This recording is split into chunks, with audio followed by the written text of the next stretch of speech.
John? Yes, sir, I did. Thank you. Good evening.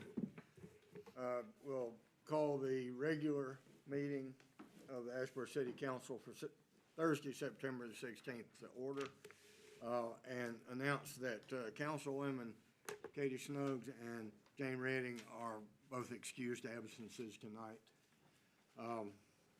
Would like to ask that you stand and join me in a moment of silent prayer, and we'll follow that with Pledge of Allegiance.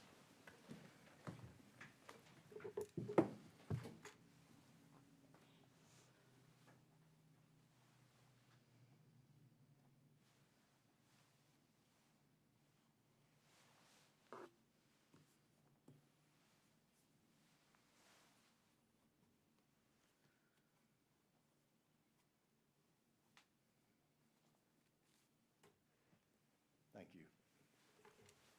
I pledge allegiance to the flag of the United States of America and to the republic for which it stands, one nation, under God, indivisible, with liberty and justice for all.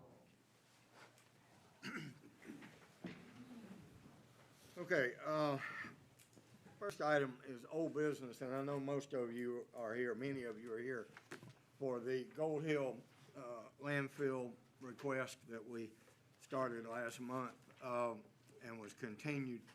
The petitioners have withdrawn their request. We tried to get the word out. Some of you may know that. They have withdrawn that request for the time being, but I will tell you that their intent is to bring it back at a later date.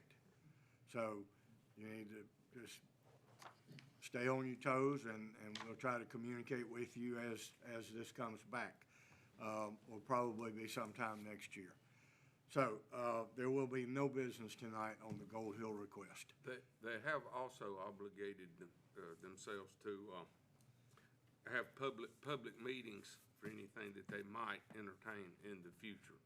So it would not be in a vacuum, but it will be normally advertised as well, either way. So if any of you are here and for that and would like to leave, wait just a minute while you exit the room. You're welcome to stay if you'd like. Okay, nobody rushing out. We'll go right on to the next item.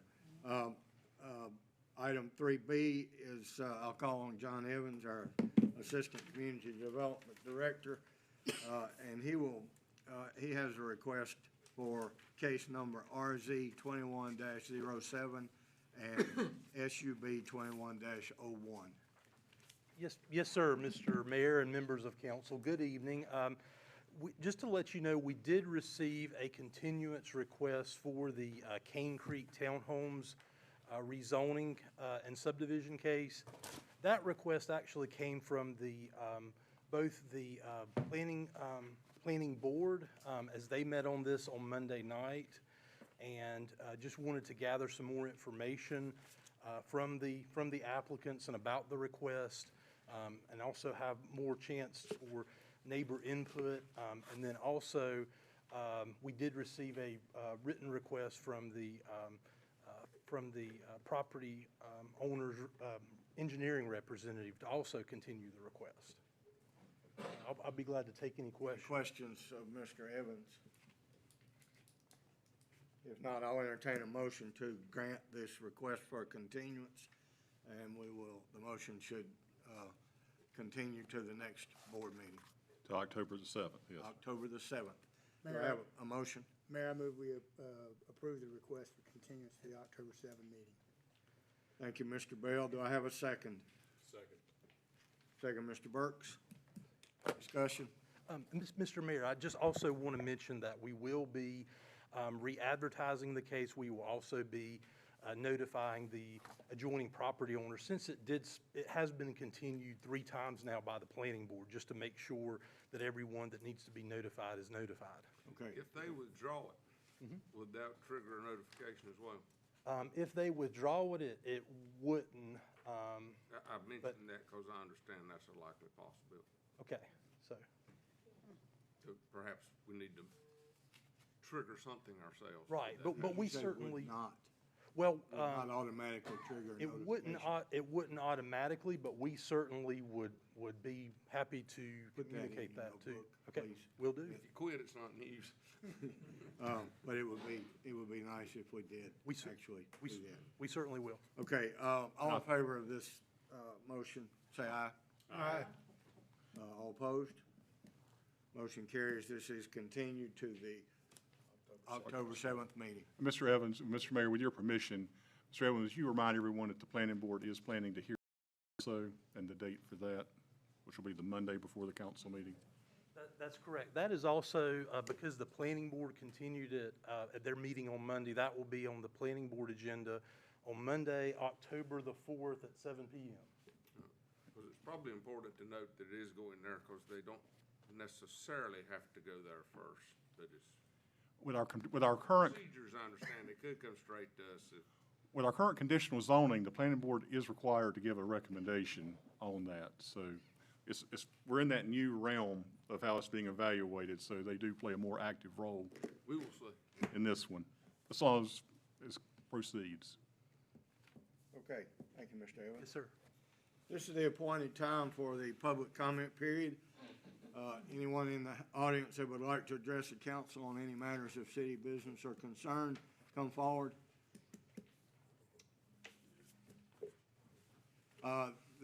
Is the pad on the dais? Okay, print your name on the list there. Just print it so that we can transcribe the tape accurately. And introduce yourself on the microphone, please. Say that again now? And introduce yourself on the microphone when you start.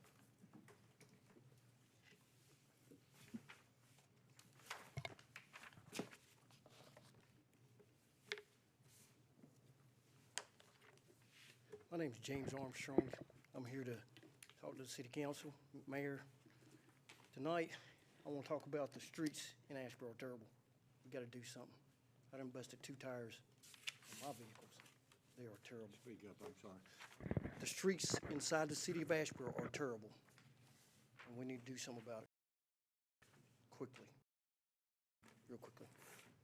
And my next thing I want to talk about very briefly is I talked to Linda and them last year about the east side thing, about the Martin Luther King doing something over there. Have we done anything? Have we contacted anybody to do anything on that situation? Yes. We have? Where are we at on it? It's a DOT street, Okay, understand that. and we're getting it in the TIP. Okay. DOT methodology to fund it. Okay, And we've committed for the sidewalk match, if they'll fund the widening, the curb and gutter, and the city has a match under their rules, and we've committed to that match. okay.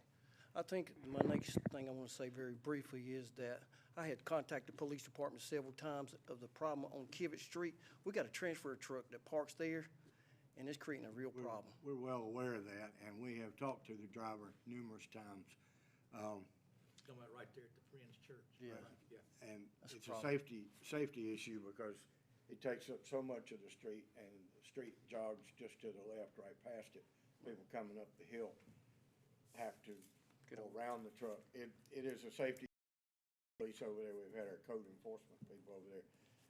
It's unfortunate that we have some limitations in our traffic ordinance where they can and cannot park, and that is not a no parking area, and he has initially refused to move the truck.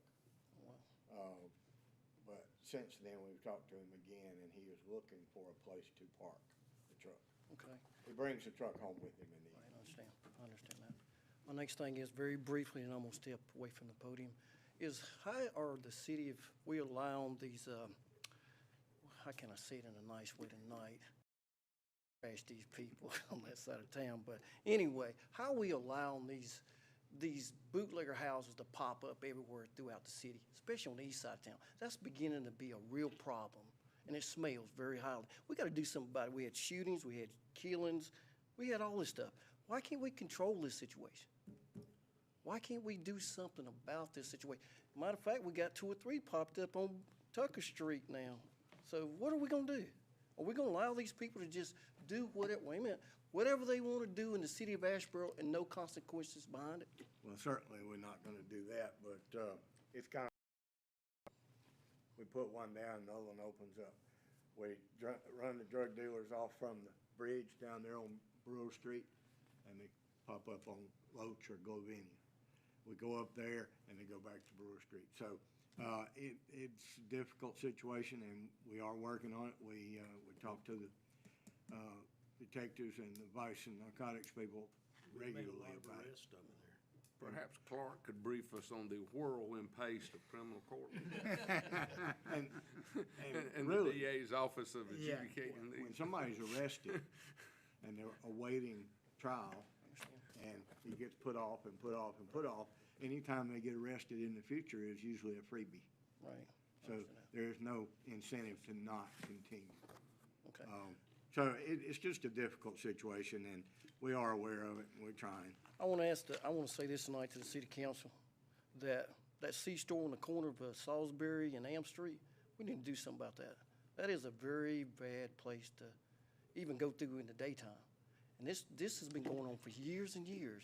So why can't we put our resources together and do something about that situation? Why are we allowing this, wait a minute, why are we allowing this to keep continue year after year? We made arrests there too. Yeah, I know, but we need to close it for good. Put something else there before somebody else gets shot there or killed. Due process is one of those things that does not allow us to just walk into a place and close it. We have, the chief can tell you how difficult it is to build a nuisance case for us to close a business like that. Right. And it takes years, and it takes documentation, and the DA makes that ultimate decision as to whether, looks at our documentation, the arrest, numbers of 911 calls, and so on and so forth, and makes a decision as to whether to proceed with a Right. closing. So that's how that works, and we're aware. I mean, we've had shootings in there, Right. very brazen drug deals and everything else, so, And we made a lot of arrests there. and we have. I understand that, but And what I'm not sure what the store owner can and can't do in a practical manner. Well, what I'm trying to say tonight is that this has been going on for years and years and years. We understand. And we all know this, but it's getting to a problem now that we got young kids hanging out there to do, and then they get in a shooting frenzy. What if somebody driving by and gets shot just because they're driving by in that area? That's a problem.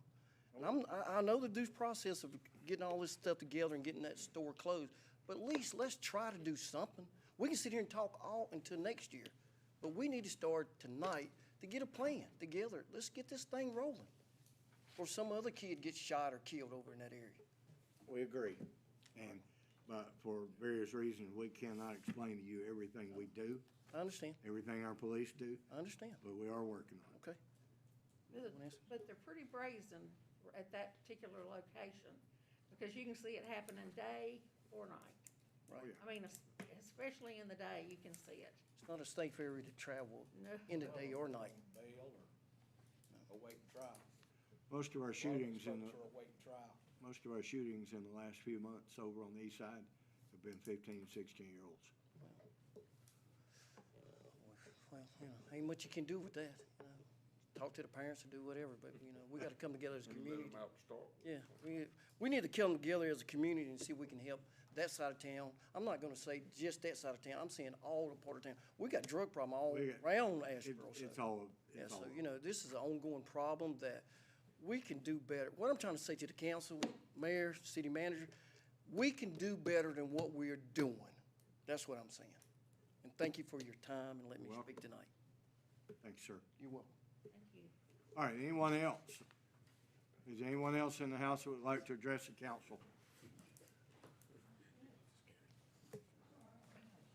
I have just a quick question. All My right, you name, need to print your name on that, I think it's gone. oh, he take it with He him. brings it back. I've got a pen, I need to. Have the chief bring that perpetrator back. He stole our pen. Arrest that man. We can start right now with crime eradication. I just have a quick question, actually. It's All right. a procedural question. Can you tell me when the minutes for the last city council meeting will be put on the website? Because they're not there yet. Hearing them, but yet they're not there. As opposed to going on and listen to the whole audio, it seems like an expectation would be to have the minutes from last meeting before we have this meeting. They'll Can be you comment? approved here in just a few minutes. Okay, At that point, the clerk and the staff will put them on early next Okay. week. We do official approval at the Okay. next meeting. They're not At meeting, the next- they're not minutes until they're approved. okay. All right, just trying Good to question. understand. There- Thank you. There's as with everything we went through in the last, there's a whole process for everything, and that's, Would you like a hard copy? yeah. And then we can give you, you're welcome to reach out to the clerk or the clerk's office, and we can give you a hard copy once they're approved early next week, and then you can share it with everybody. Sometimes it's hard to read on the web. You can just flip around and find your case easier. Just reach out to ladies right here early next week, and we'll help you any way we can. I was just wondering if they were available before they were actually officially. No, the council gets to change them, amend them, gets to proofread them, make sure with TOO and TO and TWOs and all those little things, and then tonight's the adoption. Thank you, though. Thanks for asking. Anyone else? Okay, we'll move on through the agenda. Chief Summers. We have our fire chief Summers here tonight, and he's going to explain a recent award that our firefighters received.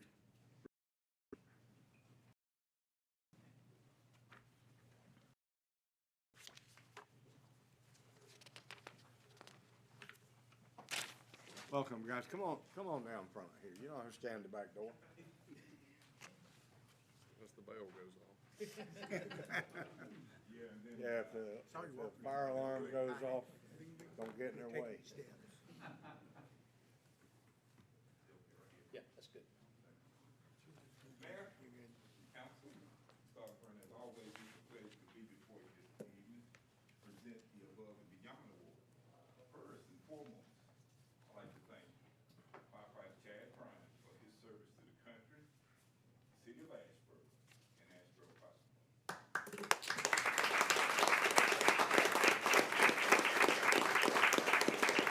Firefighter Prime was deployed for approximately a year and a half, close to 2 years, serving the country.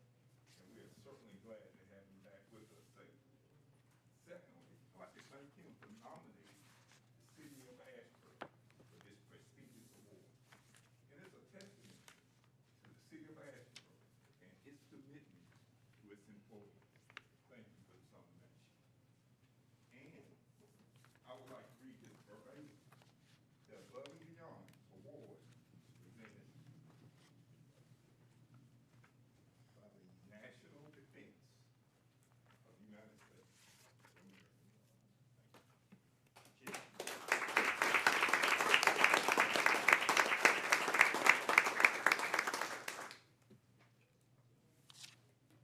Thank you, council, and Thank for you, your sir. support. And this award is certainly a testament to your commitment to the employees. That's free service. of Ashburn.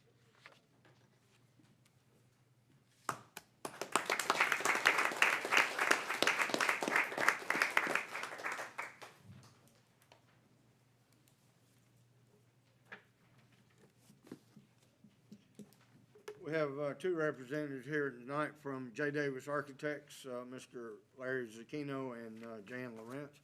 I'll call on you guys to come up. You have a presentation. We've asked you to do some, You got it loaded for him, Mike? we've asked you to do some work for us on what we are calling placemaking for the beautification of 73, 74. It should be in there. I actually put it, so just advance.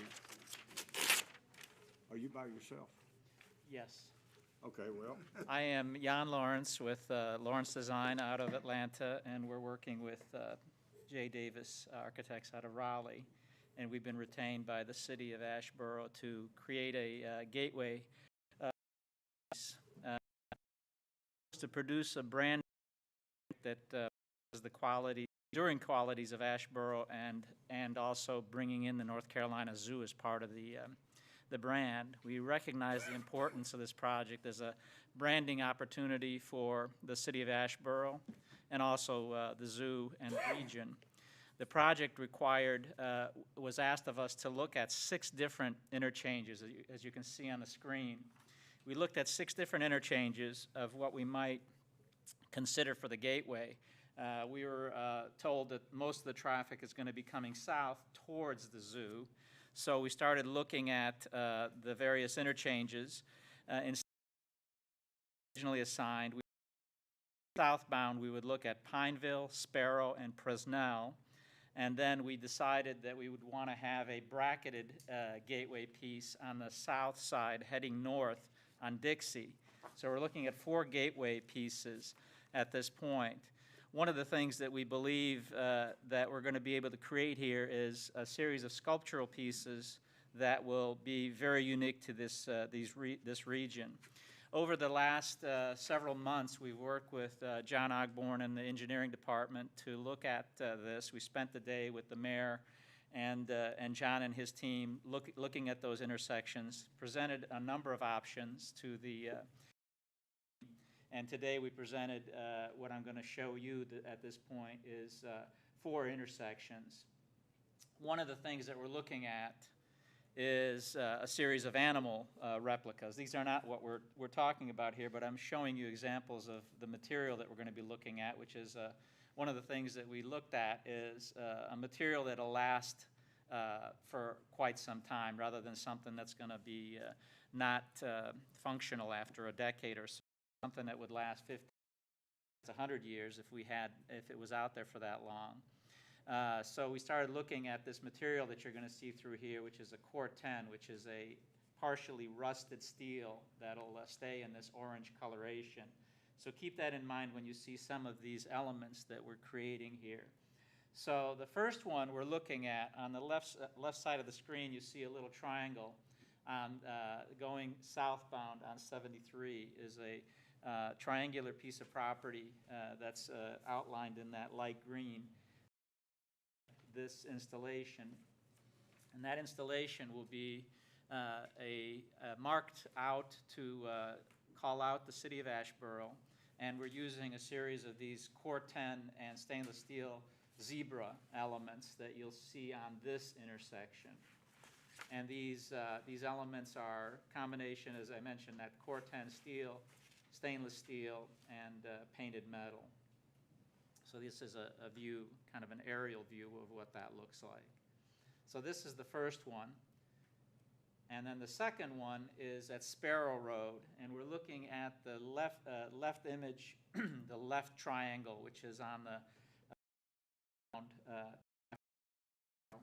and that one is highly and we showed a number of animal options, and the team selected a herd of elephants that we would showcase at this one with no identity for Asheboro at this point, but this was what happens is we've got a bracket gateway piece on the north, a bracket gateway piece on the south, and these 2 elements in between and the second one you're going to see a herd of buffaloes.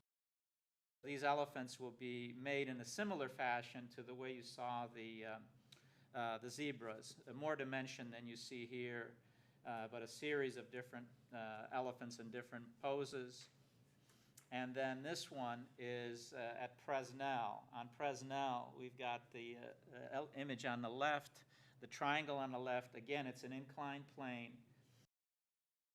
One thing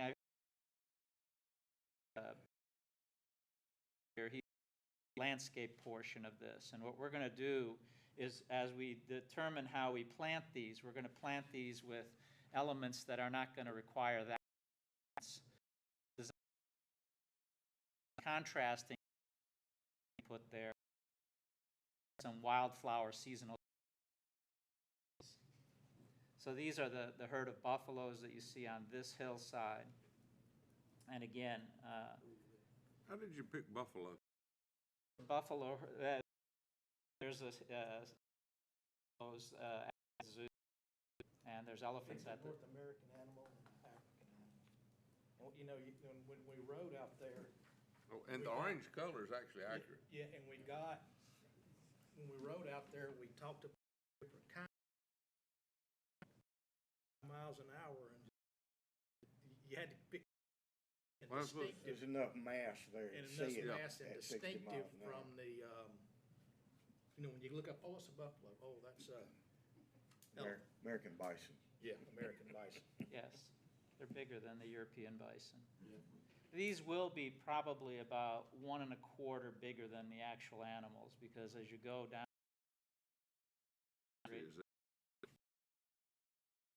they're bigger than the actual zebra. First try. The last one that we used to look at is the Dixie Interchange. And going southbound, it was very difficult because you've got all these bridges that you cross, these interchanges, and it's too much. So actually, we're actually at the left, but the element, there's a triangular piece at that minute. You can kind of see it in that aerial view to the right of there. There's a little triangle piece before the clover leaf. And what we're doing here is this one is actually on your northbound approach. So we've got a bracket of elements. So people returning from the zoo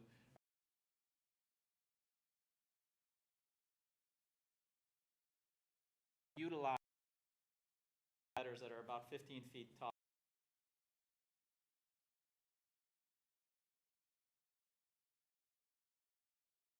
All these tiger, elephant, zebra, egret, leopard, deer, and giraffe. And we kind of selected those because of the animals that are at the zoo, and that's up for discussion if some changes are to be made in that one. But the idea here is that there is going to be an interchange construction by DOT in 2023.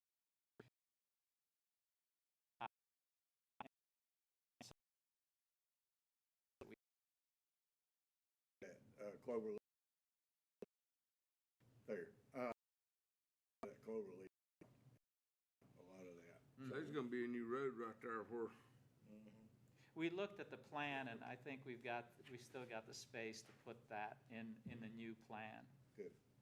But when that contract's let for the mayor and the members of the council, that whole clover leaf will be taken up with construction and equipment, and so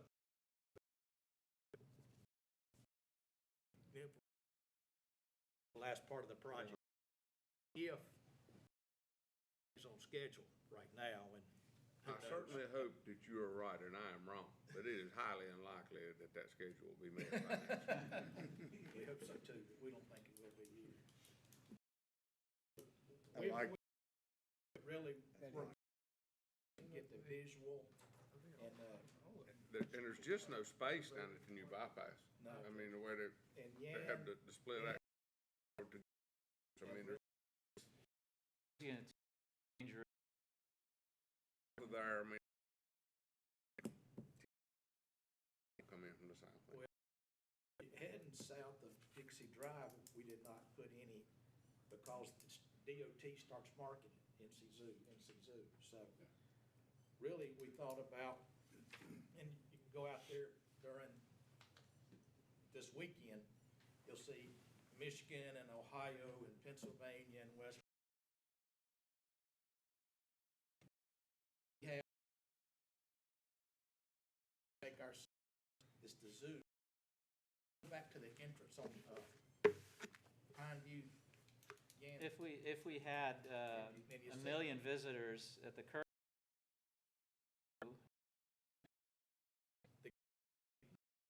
gateway coming into town, to let you know, to kind of give you that memory on south, so. Well, we're standing right on top of a million visitors. I mean, and assuming this budget ever gets across the finish, within that number will go 2 or 3 quick. Yeah. we want to capture that traffic and our Well, that's the tourism. reason for the northbound, is to Yeah. kind of allude to people that this is, we're here and we're here to host you We've when you tried stay. a long time, it's about time to tell. Well, I was, the state zoo capital, we've been sitting on our own gold mine for a long time, and time to start mining. Couldn't be a better time. Couldn't be a better time, right now. Like, we'll back to do a construction. Ask, Mr. Moffett and some of the council mayor are going on the chamber retreat here in the middle of October, and they're gonna take this and show down there and get their feedback, but this is, if you think about,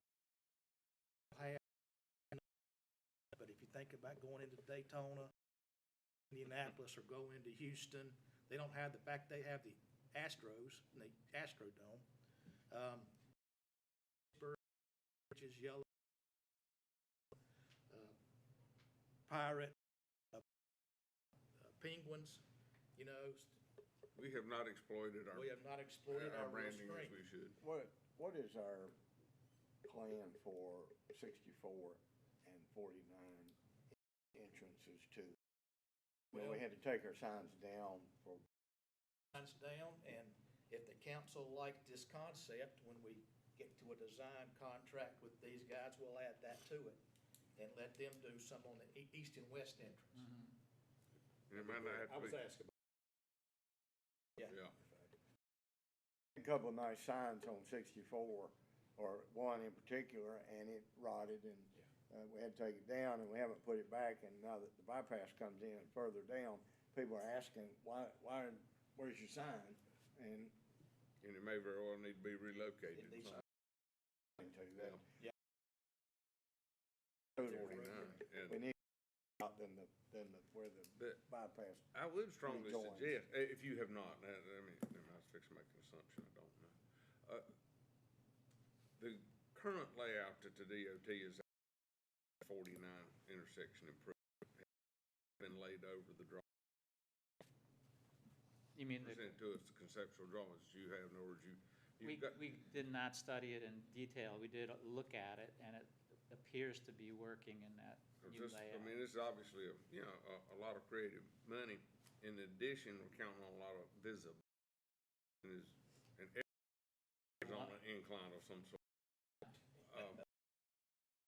I would, when they put that parallel, access from 64 to 49 up there, that thing's gonna eat up some room. They've laid that concept on, we won't tackle, what they're gonna actually, construct by. Given the differential in elevations out there, what's fixing to happen on that, because they're still monkeying a little bit. Us to want 3D. Ability. Those slopes are gonna be extreme when they get that thing We'll look at that. laid out at Right 3D. away. If you don't put it on the CAD, I don't think you quite get the. Well, one of the things we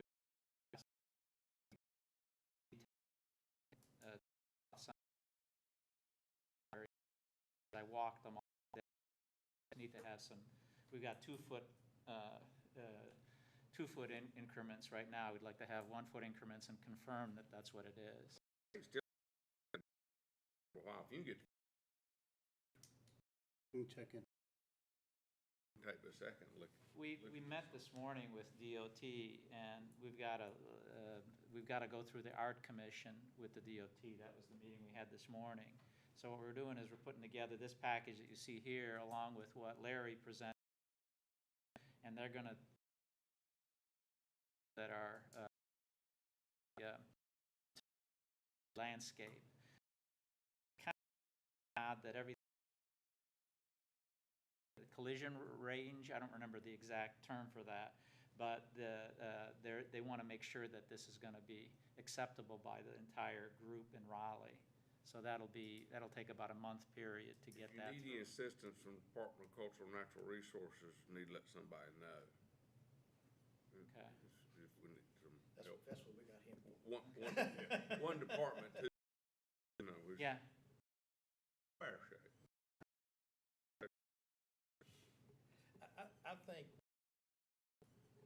with us branding ourselves and using the state's concept, I don't think they'll, and it is the state zoo.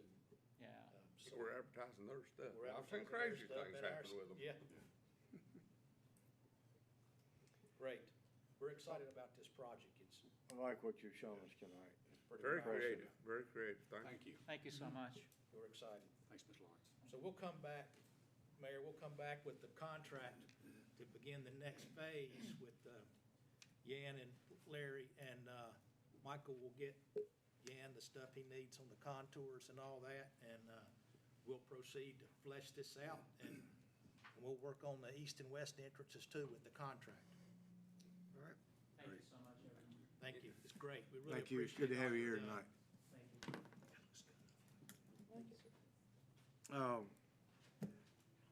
Rebecca McGee, Executive Director of Downtown Ashburn Incorporated. You're gonna give us some more good news about possible redesign of Trade Street. Exactly. Y'all get two Gonna turn into landscape a plans tonight. Okay, which one?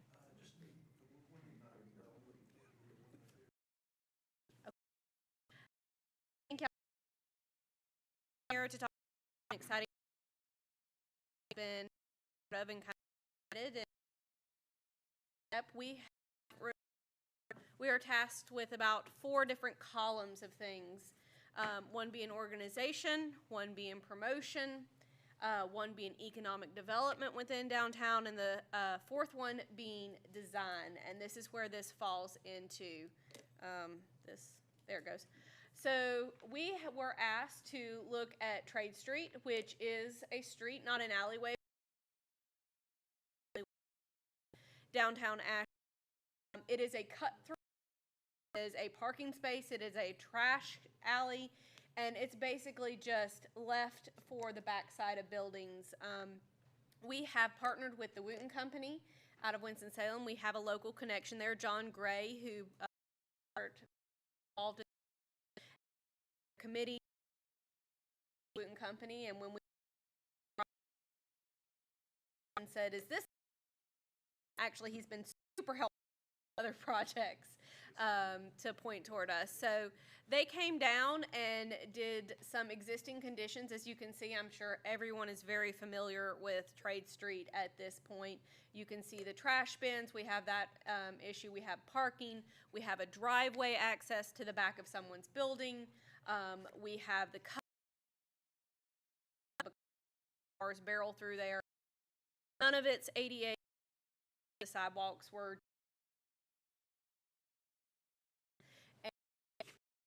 very long ago. We'll actually point that out in the presentation in a minute. So they took some photos of existing conditions. A lot of things. We leave it open. More particularly, and they kind of came up with some examples from other cities of streets or alleyways that have been improved. So you'll see those in the next places. So we've got some studies that were done of different alleyway. I keep calling it an alleyway. To me, it's a back way into something that necessarily, nice. That's not possible with trades. With that driveway access, with the delivery to the restaurants, it's just not a possibility. So as you'll see as we move through these example pictures, that either like this bottom one in the middle here, there are cars parked there. I don't know if you can see it. I think there's one in the very far right corner back there. And these are some examples from around not only the United States, but as well as worldwide. And I'm not sorry. Versions of them where have curving gutters, distinct sidewalks versus roadways. You'll see the cars coming through there, but people also jogging. Very safe for pedestrians, but still has access to that roadway. Here you'll see where the driveway is, safe enough to walk in.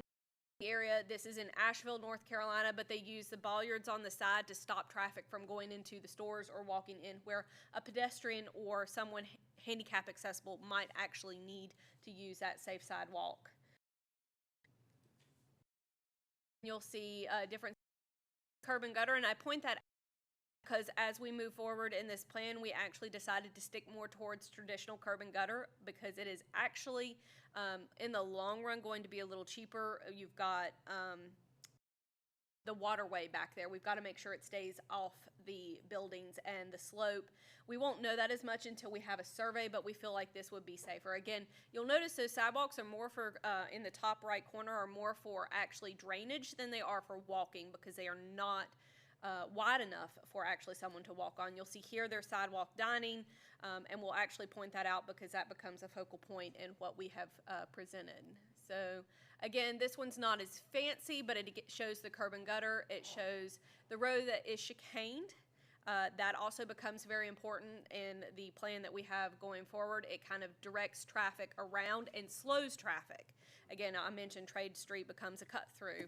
It becomes, you know, what's the quickest way to Sunset, North Salisbury, wherever they want to go, and it's not actually when people road. Show drainage, the ability of in the that on. Again, these are ways you can see where they're from individually. And I'm going to click forward.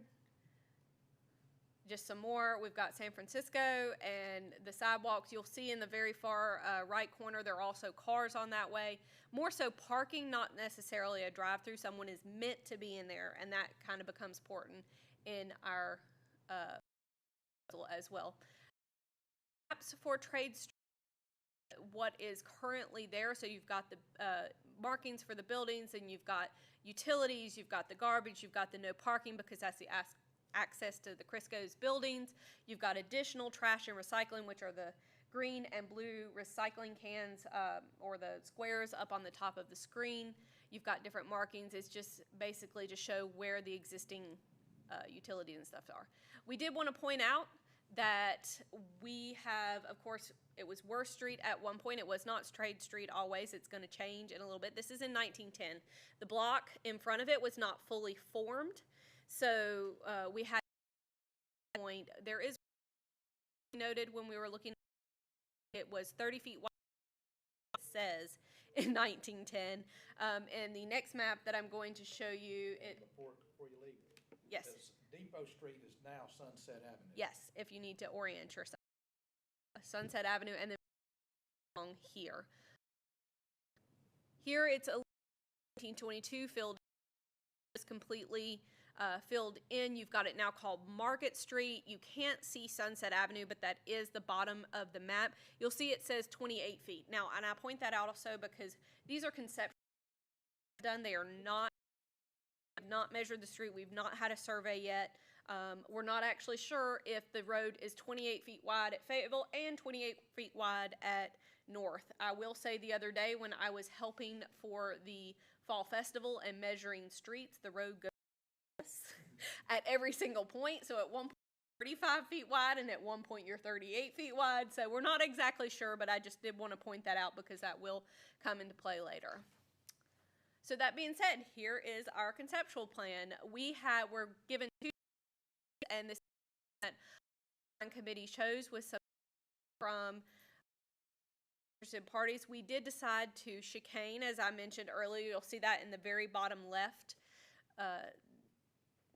I'm sorry, my mind blank. Very bottom left photo, and we added some additional. Where it says on the very far right, Chicago Hot Dog used to be. There is a coffee shop going in there now called Bold Coffee, and so that outdoor dining would be. We hope to keep have a hood system in there, but restaurant.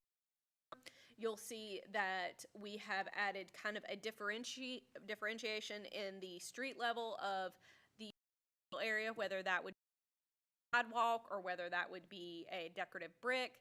We have also proposed creating more sidewalk there for outdoor dining with the hopes of that building there becoming a restaurant. You still have your access to the Crisco's building. There is still parking for the merchants.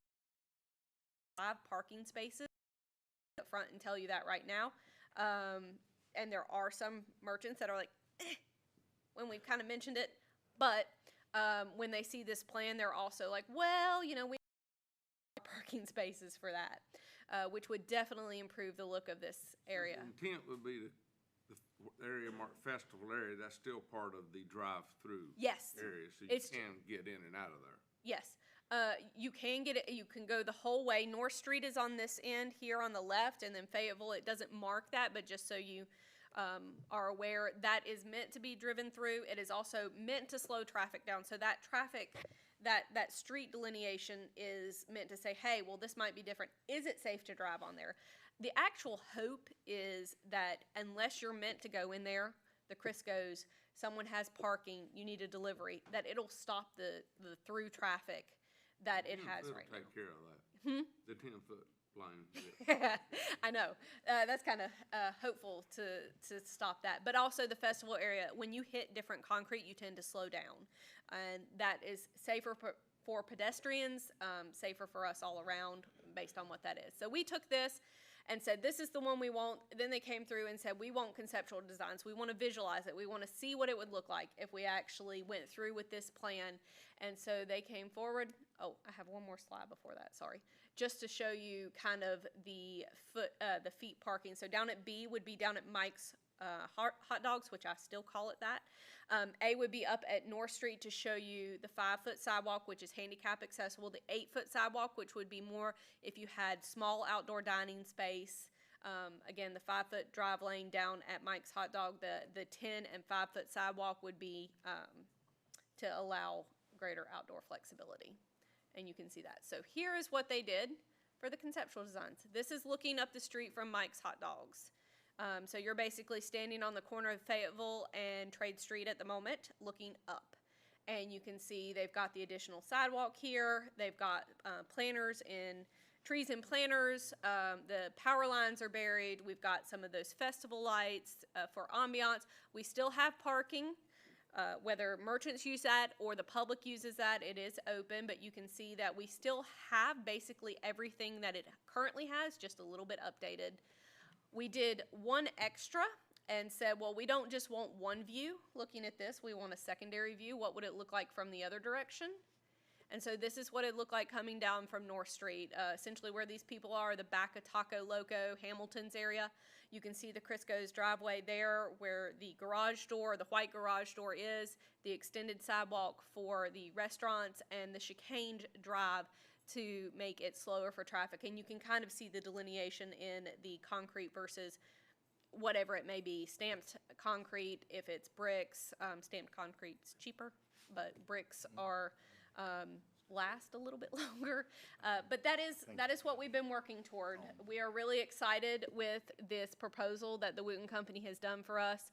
If Trade Street looked like this, it would be amazing festival area, an amazing place for people to gather. It's kind of taking one of the leftover streets in Asheboro and making it really a gem for people to sit through. And so we wanted to bring this forward to City Council tonight and get your feedback on this. The next steps for us, of course, would be to get a survey for this to basically get more of a real idea of what is possible. So we had somebody point out that, you know, are trees possible in this area? What about power? That's really not until the next step, but that would be our next step for this process. Right now, we've got a vision, and we really like this vision and just want the feedback from the council. And to reiterate something you pointed out, and it was very apparent, and there might have been a little bit in one picture as I was paying attention, went through there. All the existing utilities will be buried underground. That would be our plan, yes. Without exception. Yes. You know, What you we just see have to hanging get over the- top is the decorative festoon lights. That will not be timely. Nope. Or convenient. It's not necessarily a matter of money per se, but just getting them to care and do it.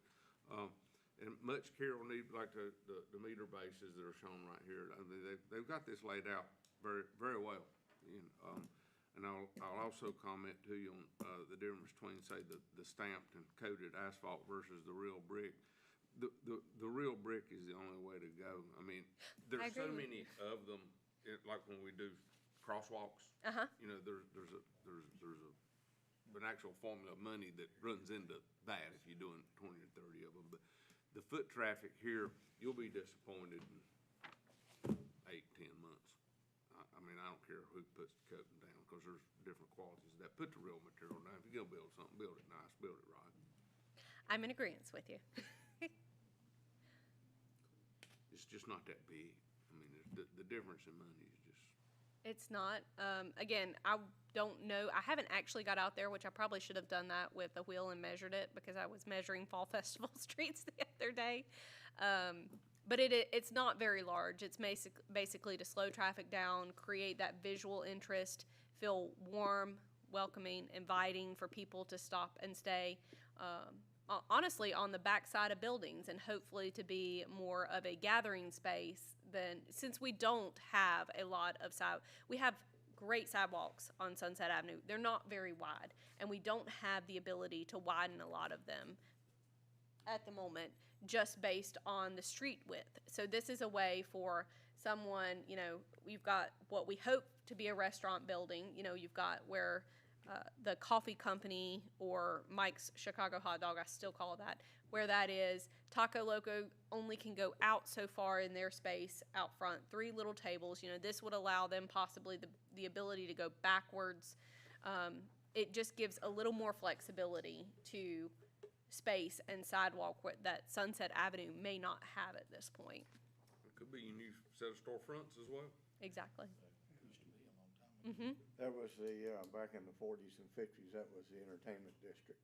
There were all bars, seriously, all bars, and a couple brothels back there. Well, let's bring back the bars. I'm not so sure about the brothels. Well, literally, personally, they tore the Ashland Hotel down, so we're probably good. All of these buildings on the right, just about every one of those buildings has a meter on it now. They're all, Sunset Avenue buildings are all fed from the back. So that's gonna be a major part of the work here. Oh, it will, and that'll be, we've done rehab jobs like that, I mean, and it's just in the project to redo the service for those buildings, and radio read meters has just changed that dramatically. You can do all sorts of things that's not inconvenient. Yeah, interesting in the design work here, they're showing that 1 meter base with the weatherhead on it. Yeah. You know, the one There's meter, your clue. 1 meter on the whole street, and it's still showing the weatherhead.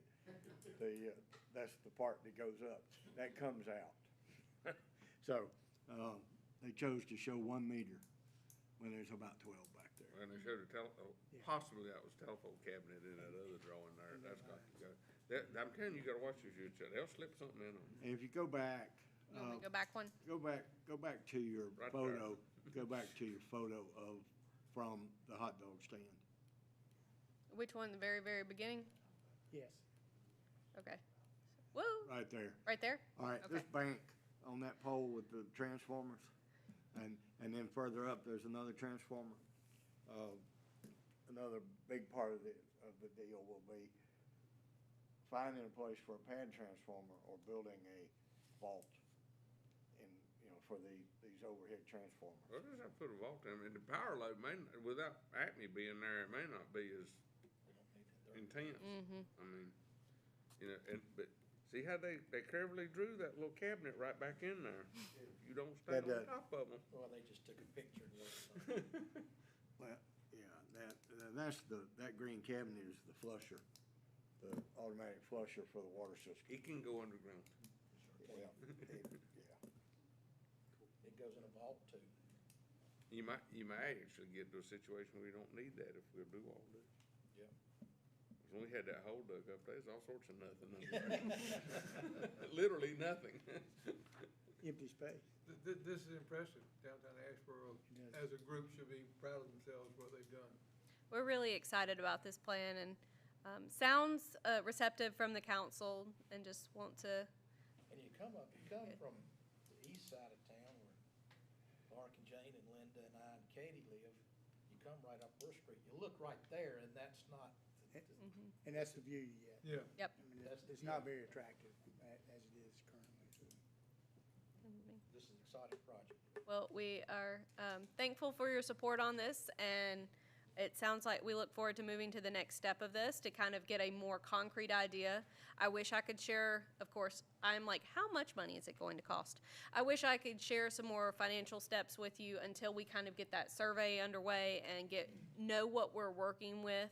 I've asked a ballpark figure, and they wouldn't shoot for it, because again, it's all based on what they find with that, what's really existing there, more so than just conceptual designs. And again, there may be some things that change based on, what they find. Again, we're not sure if we have a 28-foot wide street, a 26-foot wide street, or a 30-foot wide street. That's not the question.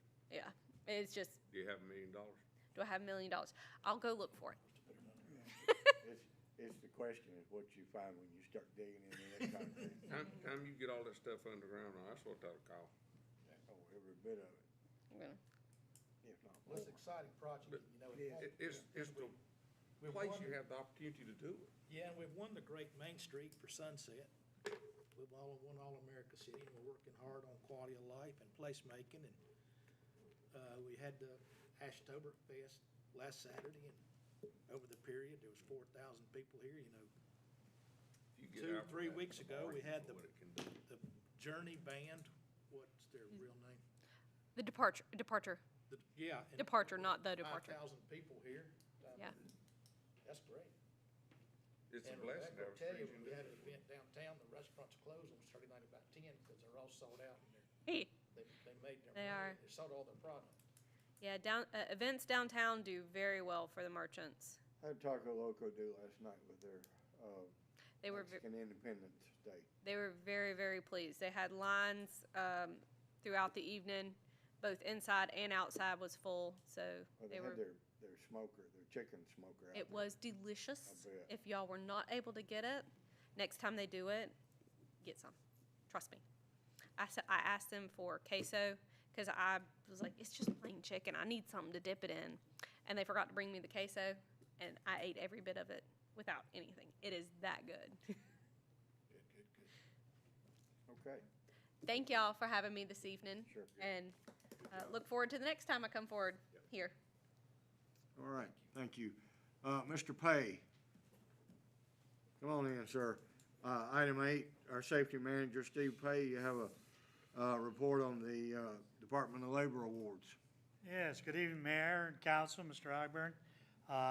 Just on August 12th, actually it felt good this year because last year we had the safety awards virtual and not many people attended it. So this year we actually did it in-house, and it was sponsored by the city of Asheboro and Randolph County. And so it was good to have it.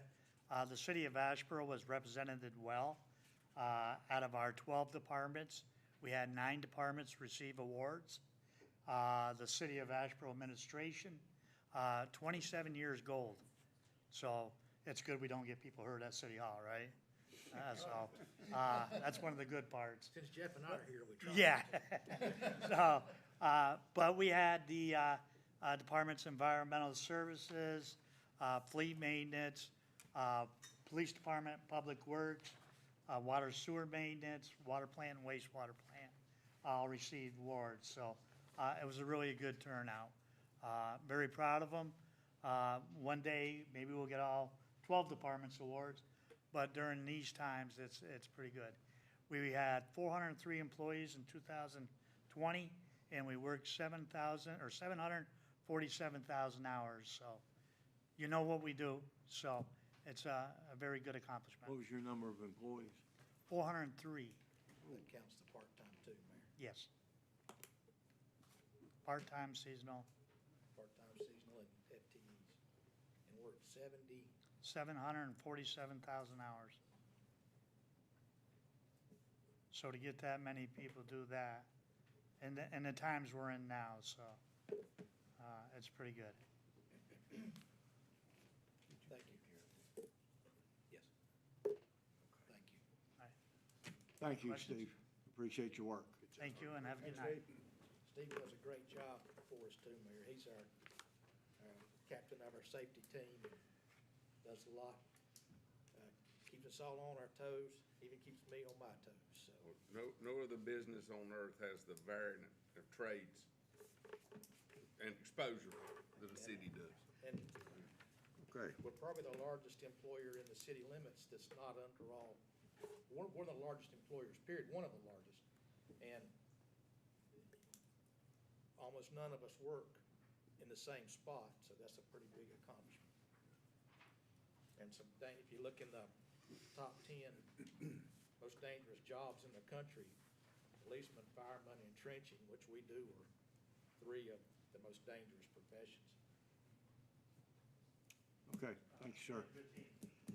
Thank you. Council, you have in front of you consent agenda. Is there any item on the consent agenda that you would like to remove for individual discussion or consideration? Hearing none, I'll entertain a motion to approve the consent agenda as presented. Mayor, I move we approve the consent agenda as presented. I have a motion by Mr. Burks. Do I have a second? Second. Second, Ms. Carter. Discussion? All in favor, say aye. Aye. All opposed? Motion carries. Consent agenda is approved. Item 10, Mr. Evans. 10A is case number RZ-21-11. I'll open a legislative hearing on this request to rezone a parcel of land at 1008 Pub Morris Road from R10 to R40. Go right ahead, sir. Yes, sir. So this is a request, it's a conditional zoning request, so it is a legislative request with a site plan and conditions that are attached to it, as you'll see a little bit later in the presentation. The applicant in this case is the entity of Thunderhead Solar LLC. The property is located at 1008 Hub Morris Road, and the request involves the rezoning, and specifically the purpose, as we'll kind of walk through why this request is being made throughout the presentation, but it is for an access driveway to an adjoining and previously permitted solar farm. That was permitted in 2018.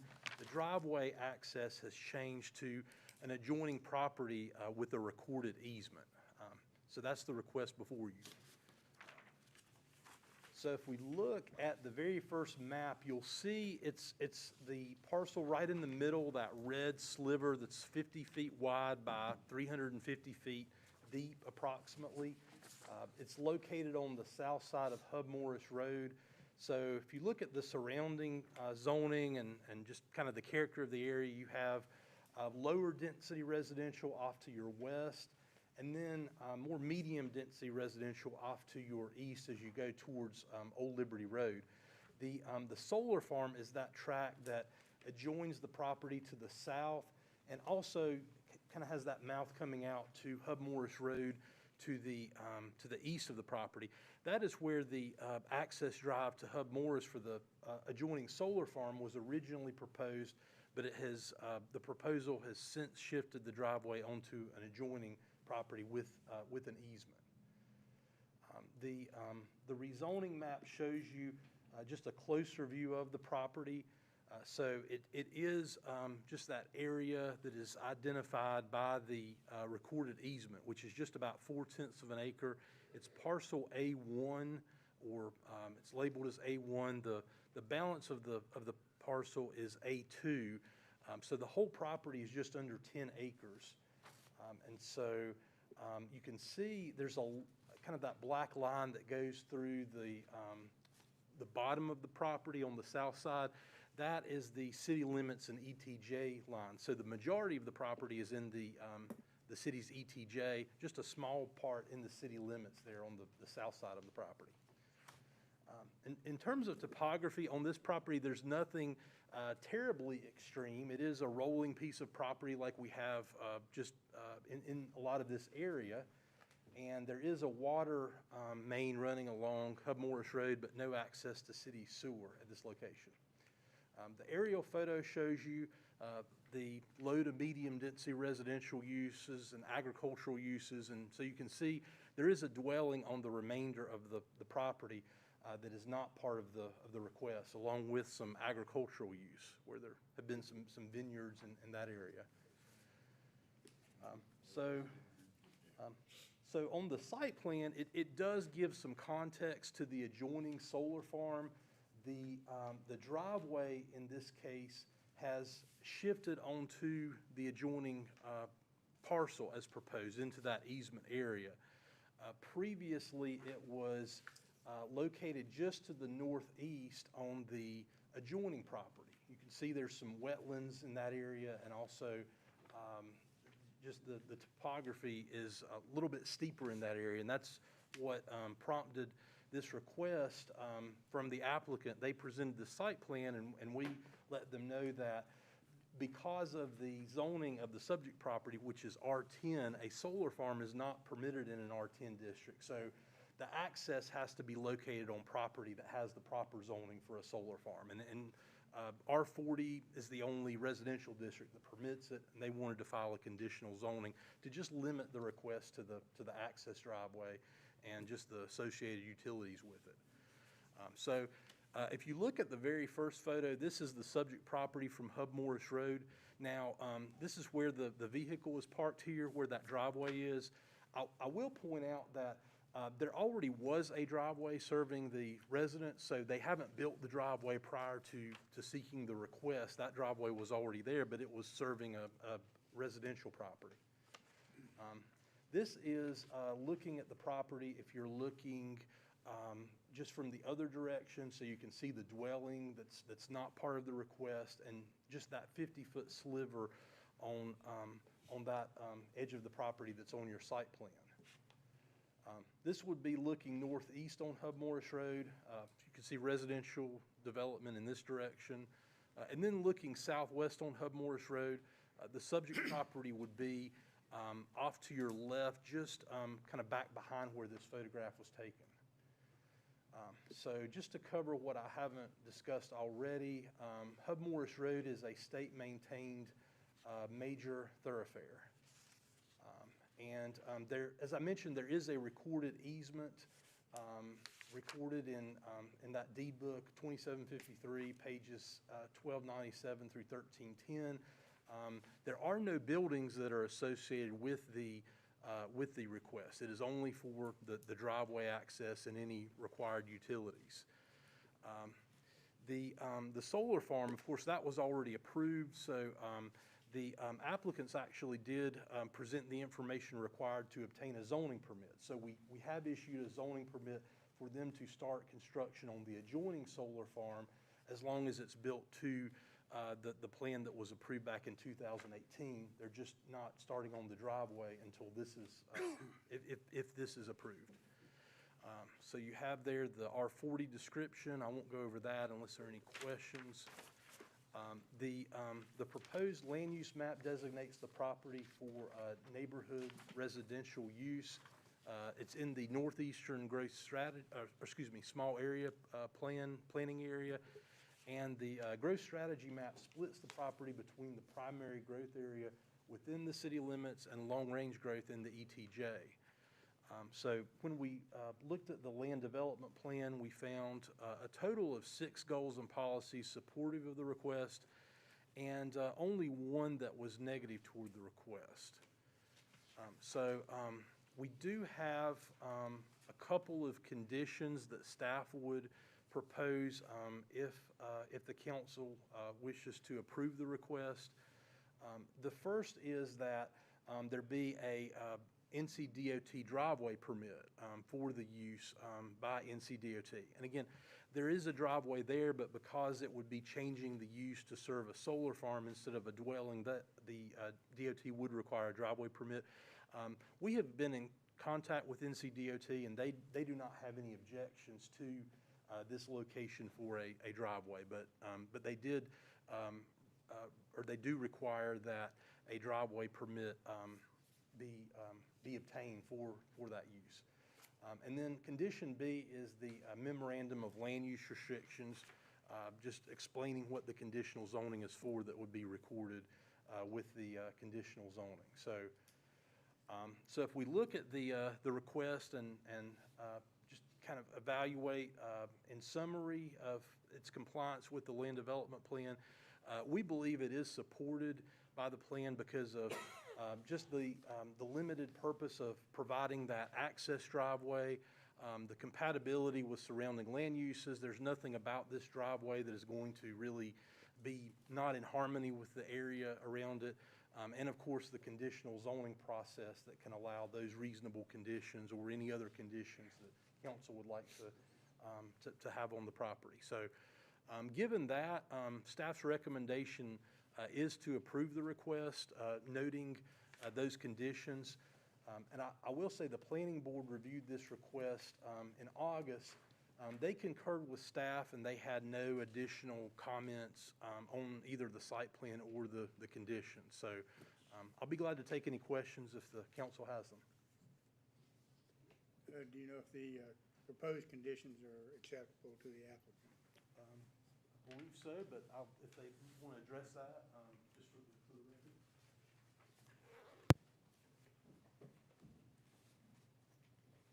Good evening, I'm Jonathan Roberts with the applicant, and the proposed conditions are acceptable to us. Do you have any other questions? No, that's just for the record, we needed to clarify. Oh, where you are right Yes, sir. Oh, any other questions of Mr. Evans? All right, this is a legislative hearing, and I will ask if there's anyone in the room that would like to speak in favor of this request. I would like to speak in favor of this request. Have at it, sir. My name is Jonathan Roberts. I'm with a company called Soltage LLC. We represent this project in the form of Thunderhead Solar. This driveway is very critical to the project as we are working with Duke to interconnect with their infrastructure. This small sliver of a driveway is what we've worked with the Department of Transportation for the Hub Morris access. That's currently kind of what they've understood to be the entrance to the site. It's also where the Duke poles will be placed that are kind of the point of connection between our wires and their wires for this infrastructure. So it's more than just a driveway. It's also the kind of spot where our wires from our project connect to the local distribution grid for Duke to connect this piece of infrastructure. So with that, I thank you for your time and consideration tonight. Any questions of this speaker, applicant? Okay, thank you, sir. Thank you. Anyone else that would like to speak in favor of this request? Anyone in the room that would like to speak on this request in general? Okay, hearing none, we will move to deliberative phase and ask the council for their thoughts.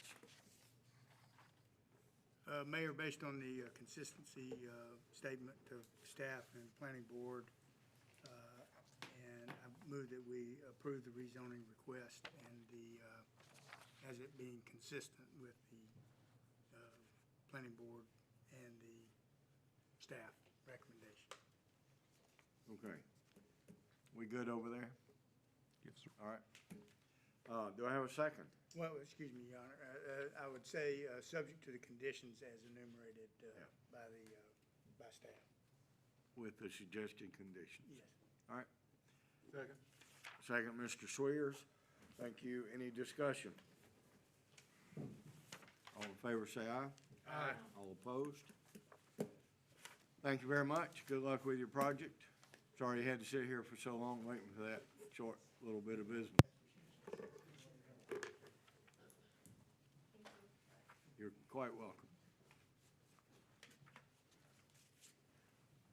DOT, Duke Power and Utilities Commission, we might be the easiest part of this job. We like the problem. Okay, Mr. Evans, you have two vacancies on redevelopment commission. Yes, sir. And just to make the council aware, if you're not, one of the vacancies is caused by some very sad news. Miss Jonah Liebert on the redevelopment commission, she passed away just a few weeks ago. So we're very, very sorry to hear that, and certainly wish our condolences to the family there. The second vacancy was Miss Jean Volrath, who was recently appointed. but determined that she didn't have the time to be able to dedicate to serving on the board. So we were disappointed to hear that, but we do just want to make you aware that those two vacancies we'll be advertising those, and so if you are aware of any candidates, we just appreciate you making them aware of that. Okay, great, thanks, sir. Yes, sir? And you have an announcement regarding the United Way of Randolph County partnership with the city on the rent, mortgage, and utility assistance for COVID relief funding. Yes, sir. As many of you may be aware or recall, back around the end of last year, the city had been working on a grant application with the North Carolina Department of Commerce for some assistance for folks who had been affected by the pandemic, who were at risk of possibly losing their homes because of not being able to pay for either their rent, their mortgage, or their utilities. So the city did apply for the $900,000 grant, and we were awarded this. So we've been just working with the North Carolina Department of Commerce, just going through all the procedural requirements up until now, and we did just receive approval for them to go ahead and release the funding for that. So we're really, really excited about the program. So the program would be basically in two different phases. So the first is, as I mentioned, the rent, mortgage, and utility assistance for folks who are at risk of being displaced from their homes because of some sort of a hardship that the pandemic has caused. Anyone who has faced that since March of last year would be eligible to apply to receive some assistance. The applications are going to be vetted through United Way, just because they have so much experience in being able to just vet different applications for assistance. To qualify, someone would need to be a resident of the city of Asheboro. So they would have to live inside the city limits. And they, of course, would have to complete an application and show documentation of that hardship. They also would have to meet either low or moderate income limits. The nice thing about this program is, unlike our urgent repair program, which was capped at 50% of the area median income, this goes up to 80%. So it can capture a larger group of folks who may be in need because of the pandemic. I'll get to just an example of that in just a moment of what that would look like. But the United Way is going to be taking applications. They are going to have an application on their website. It's our understanding that they are just finalizing that application process, making sure there aren't any glitches before it goes live. But that will be available very, very soon, within the next, hopefully, just matter of a few days. Just to give an example of the income threshold that someone would have to qualify, for a one-person household, that would be just over $37,000. A family of four, they'd be looking at a little over $53,000. So again, that's not nearly as restrictive as those 30 or 50% requirements. And John, if you'll back up. Sure. Then we do an economic development project, Mayor, where we typically look at the county and county median wage, and that's about 38,000, something like that, John. Yes. So you see that two people living in a $53,000 or $57,000 income is not unusual in Randolph County. So the second phase that we would be looking at as part of this program that would be eligible would be food and pantry services. So that would be for our different food banks and different faith organizations, our Daily Bread, CUOC, Salvation Army, communities and schools. Those are just some examples of some existing partnerships that United Way has. So they would, of course, be eligible for food itself, but one other one other area of assistance that we've been working with United Way, looking at where we know there's some needs out there, is some of their equipment and some of their facilities. For example, refrigeration. That's an issue that's been identified from several folks that are needed. Another, just simple things like a hand truck for communities and schools, for instance. If they are trying to get the food to the schools, it's easier to be able to carry it that way and just to be able to do what they do more efficiently. So that would be the second phase. And again, that's through United Way, through their application process to make sure that the funding is really being used effectively.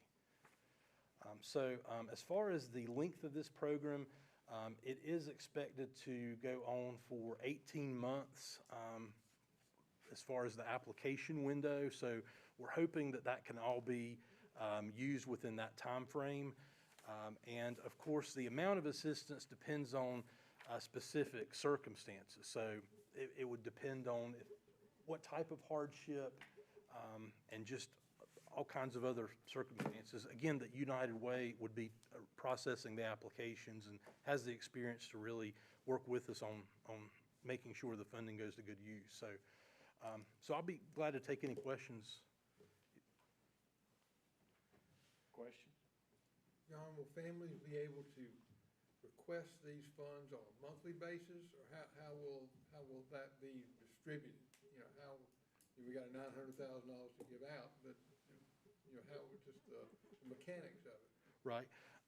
So they would be just filing an application with United Way. They would go through, what their hardship is, what the program is really looking at doing is if folks are behind on their rent or their utilities and they're at risk of being evicted or having the utilities cut off, trying to get that into a shape where they're not at risk for that. So it would really just be kind of case by case depending on how far they're behind. And we've had some discussions with United Way that if for some reason there's only so much or so many different situations this program could fund, we're going to work with them and they're going to work to do everything that they possibly can to try to find some other resources to kind of fill in if there are any gaps there. So I hope does that answer the question? It's basically a case-by-case, one-time payment to catch up a rent or a utility or both, whatever, to keep them from being evicted.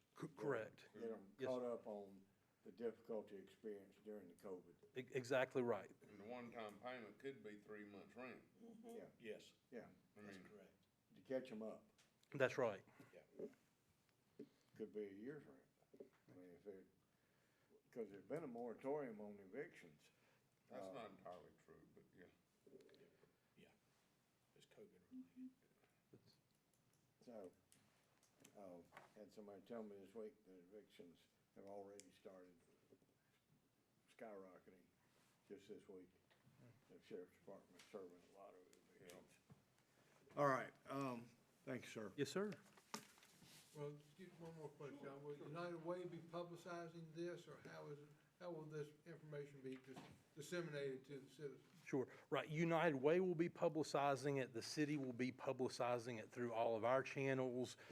We're reaching out to our other agencies that we are aware of to publicize it. So we're going to work to publicize it as widely as possible. John, can you back up to your flyer? Sure. Back up. No, back up. Oh. I'm sorry. To your flyer. Flyer, okay. The average, okay. Now, will that go in our water bills or? Sure. Yes, sir. All right. Okay, great. Thanks, sir. Yes, sir. I didn't mean literally. Oh, no, I'm sorry. All right. I think when you told up, John was concentrating on something else. Yeah. Okay, Mr. Leonard, 11A is an update on North Carolina DOT Project U5743 Salisbury Street 64. Thank you, Mr. Mayor. We were asked about that last month, were we not? Yeah. Yes. What fanciful story have you been told? So we inquired through email Well, my photo's not in here. We inquired through email with the NCDOT. U5743 was originally scheduled to go to right-of-way acquisition February of 2022. They have accelerated that date and now expecting to go to right-of-way acquisition by October 2021. And next month. And this is the Dublin Road. That's correct. And Improvement. I had and it may be further down. We may see it later on. I had a overview showing the whole project. The acquisition, they anticipate the acquisition to take about 2 to 2.5 years because there are a few total takes in there. So they'll have to relocate some folks. Do you see any stakes out there? So, You ain't got a layout, and you ain't got a stake. What are you buying? What do you require? so they've got the construction scheduled for March 24th or March of 2024. And that's what information they gave us. This is cleverly called, you're on the TIP. That's a month away, Walker. Talking about October. We have done Can't our buy anything if it unstaked, right? Okay. Mayor, our local engineering and water and city sewer teams, we've done our part. We've found the utilities, they're on their plans, the utilities relocations on their plans. We've noticed or noted where relocations needed to be and where there need to be some new Fund our relocations. acquisitions for that, so. That's for the record. Okay, thank you.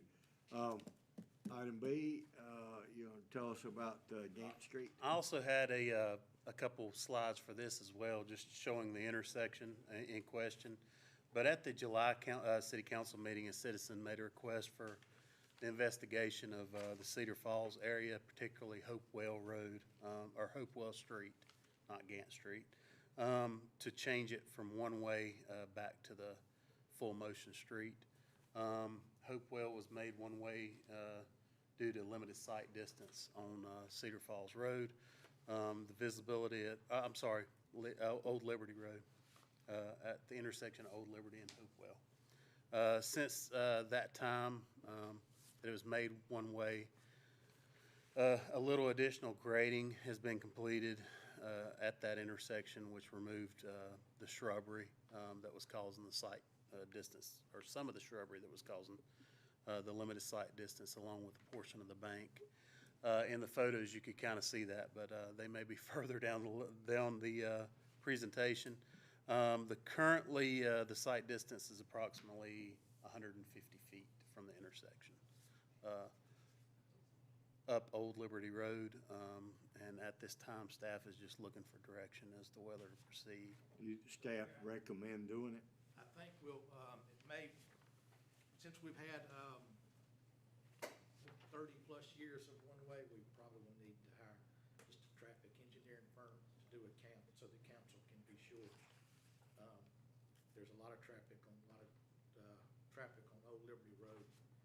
So if the council's okay with the next step, Michael and his team can get a traffic engineer to do a quick study and make sure we got enough right of way That'd be fine. for proper sight. The people that have been using this, the residents that have been using this for 30 years, have become more concerned about getting out onto Henley Country Road. Is it Henley Country Road? It's the intersection of Gant and I guess they come together there. Yeah. Than they are going back up to Old Liberty. It's just become Because of the landfill traffic. the cars are flying down through there. It's a kind of a S-curve chicane, as we found out this afternoon.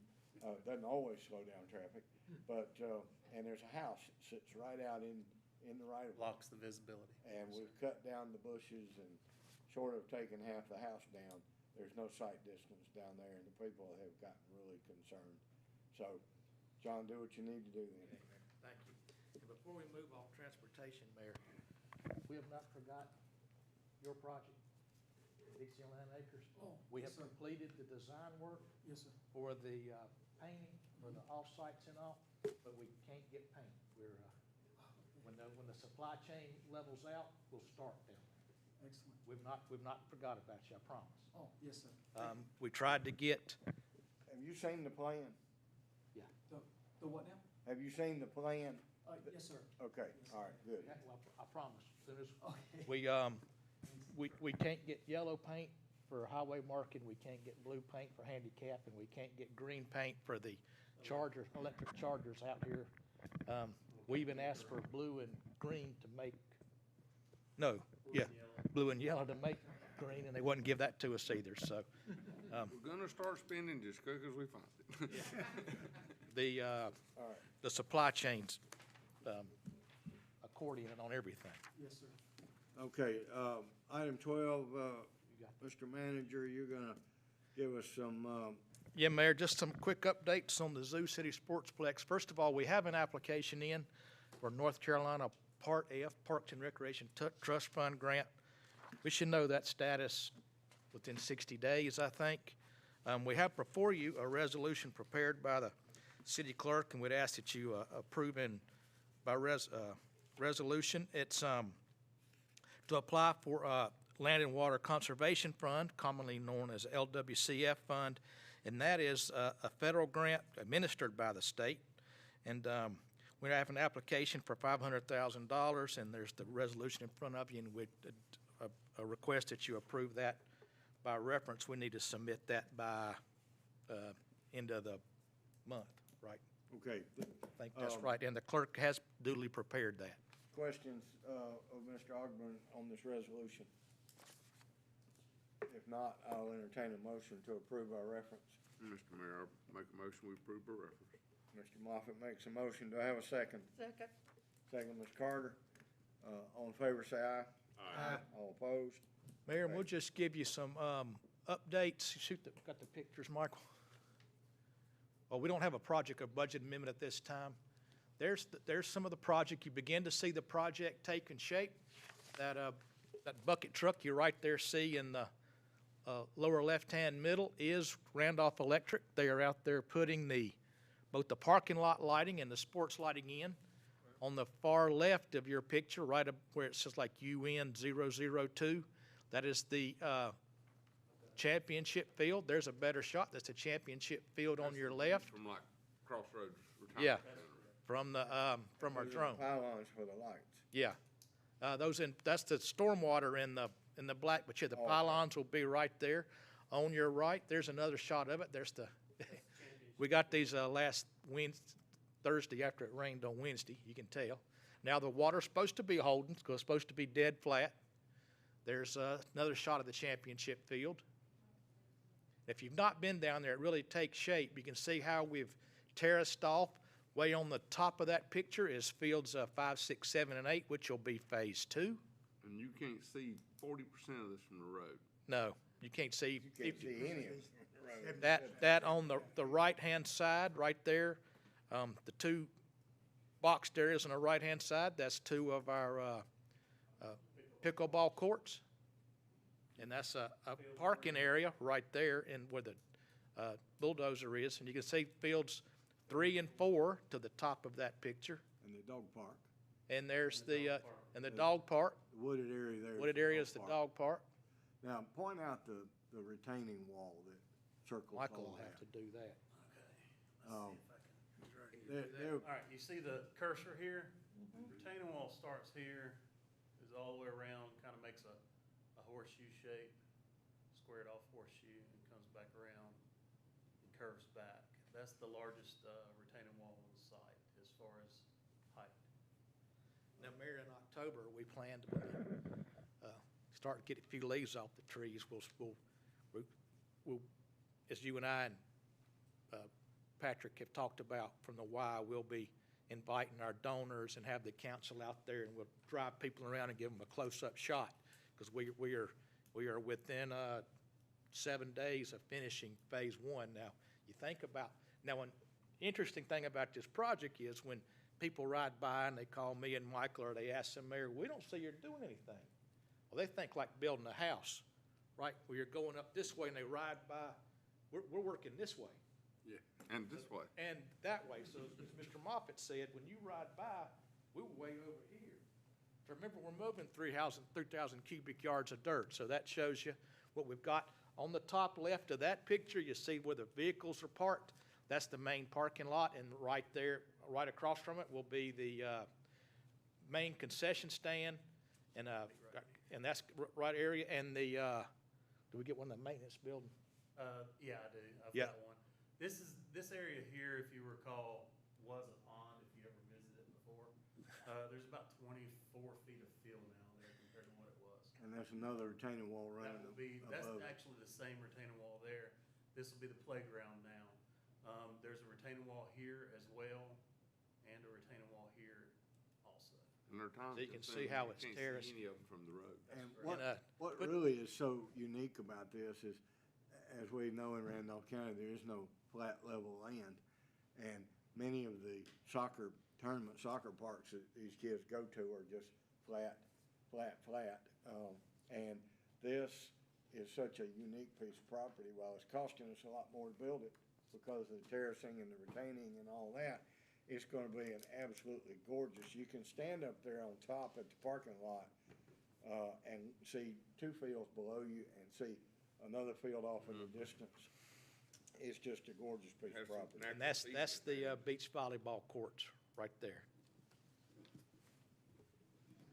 So Mayor, we continue to move forward on the project. We are building our contractor, Terry's Plumbing and Utilities. We've amended the contract. You've amended that several times. We're now putting up the maintenance building, and Michael and the engineers team are designing the big concession stand.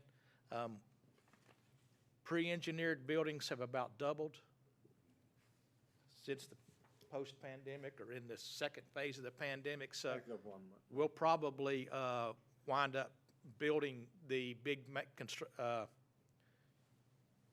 concession stand like we're site built as we're doing the maintenance building, which is in the top of that picture. They're laying block up there about, looks like waist high or a little higher. They actually topped those walls out I was yesterday. gonna say, it's a lot taller now. This picture was from last week, but they topped that wall out yesterday. The only thing that's not complete on that is the gable ends, and they're gonna actually set trusses and then run the gable ends. It looks about 14 foot tall or taller. That's correct. Yeah. 14 foot. Yep. I will say, just found out today that the grading crew, Terry's grading crew, anticipates to begin moving pans out next week. So they're pretty They're much ready to done. seed. He told us last week he's ready to hydro They are seed. ready to seed. Phase one, which would be the first 4 fields, all that area, they anticipate finishing the electrical by next week. And that was the only thing they were waiting on to be ready to seed. Phase two, they've still got to do some fine grading too, and they're going to go ahead and just seed it just to establish everything. But then they've still got the storm sewer and electrical and the water to go in. What you see in the woods in the top of this picture, people, is the roof line of the Caroline, what used to be called Caroline Nursing. It's called Elmhurst now. So that gives you a relationship to the street and the Caroline and how you come into the property. So it's a really exciting project, Mayor. The sports turf that we'll be putting on the first 4 fields is on state contract price. So we do not have to write bid specs and have a 90 or 120-day bidding window. So we'll be coming back to you with that when we're ready for that, and you have to get the sports lighting in first. The 90-foot tall concrete poles for the sports lighting are made in the United States, so. If it got any concrete to make. We don't have to worry about them coming from China, so, or Mexico, that being said. So we know we can get that up, and then we'll get the turf on the 4 fields. Michael and I will be meeting with the scoreboard people in the next 2 or 2.5 weeks for the design of the Rotary Club championship field. At the same time, we'll be meeting with them to design the new scoreboard that the Kiwanis have generally pledged to us for McCrary Park. So that's exciting. And we'll make sure that we get the Rotary cog and the Kiwanis K will go through the Kiwanis, and they know how to do that. So Michael and I tried to figure all that, and they say they know how to do it. It's not the first Rotary and Kiwanis scoreboard they've ever done, nor Coca-Cola, nor Pepsi, no. They have all those relationships. So that catches up, Mayor. We'll be, watch your mail, and we'll be getting out there in October and taking tours, and we'll have the city's four-wheelers out there, and we can show you a lot more, and some of Terry's crew will be out of the way too. Once they get the hydro seeding done and that stuff pops up overnight. Yeah.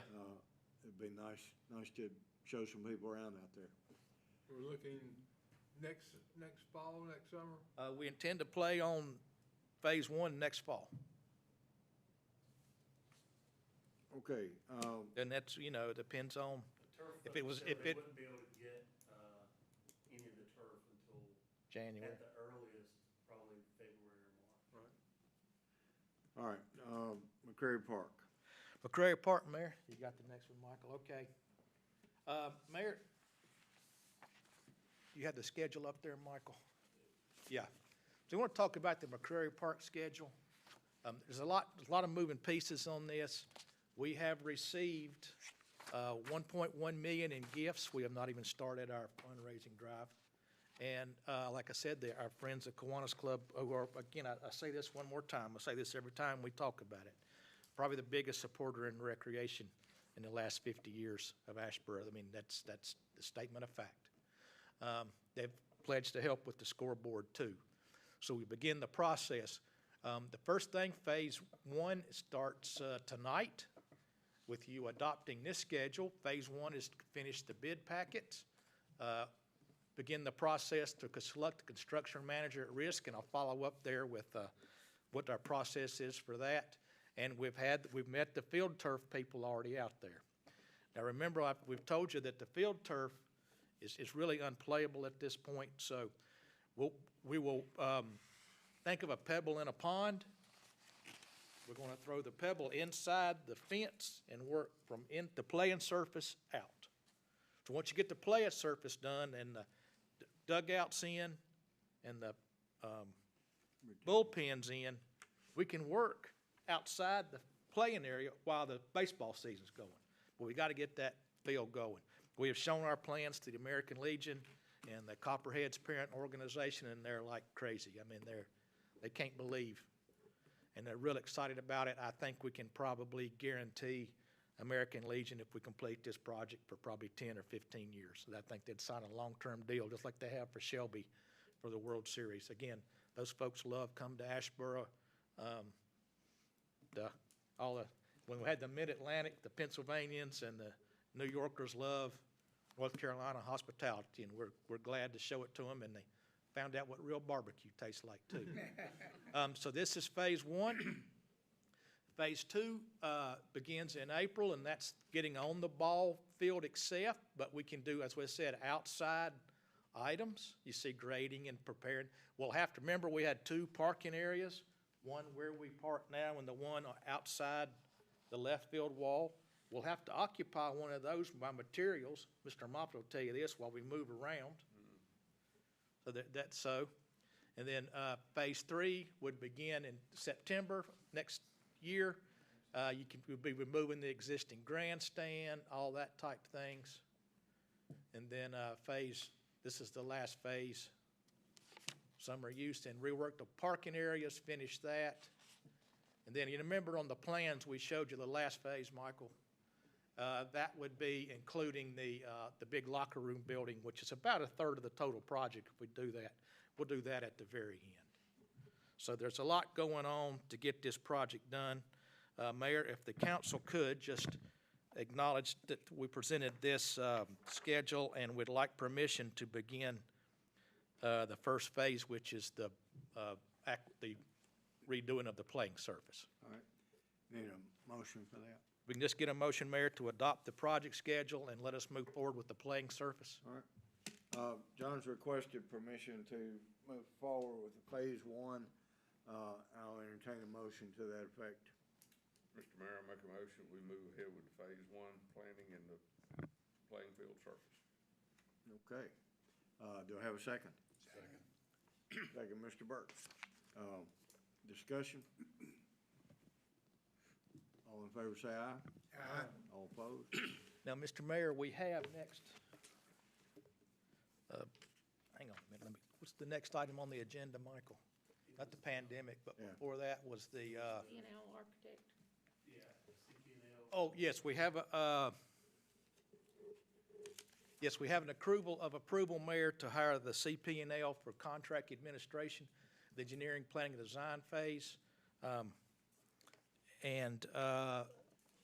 We would like to request for approval for that contract, and we have a request for approval for a budget amendment and project ordinance that Ms. Reeve has prepared. So if we can get the request for approval for a contract, and Michael and I will get the contract and get it before the city attorney to review, so it can be at your October meeting. And if we can get approval of the budget amendment, that will allow us to approve it at the contract. If we get the budget amendment approved tonight, that will allow us to have the contract approved by the October meeting. All right, I'll entertain a motion to approve a contract with CPL Architecture Engineering for the planning and design, construction, administration of McCrary Park Capital Improvement Project.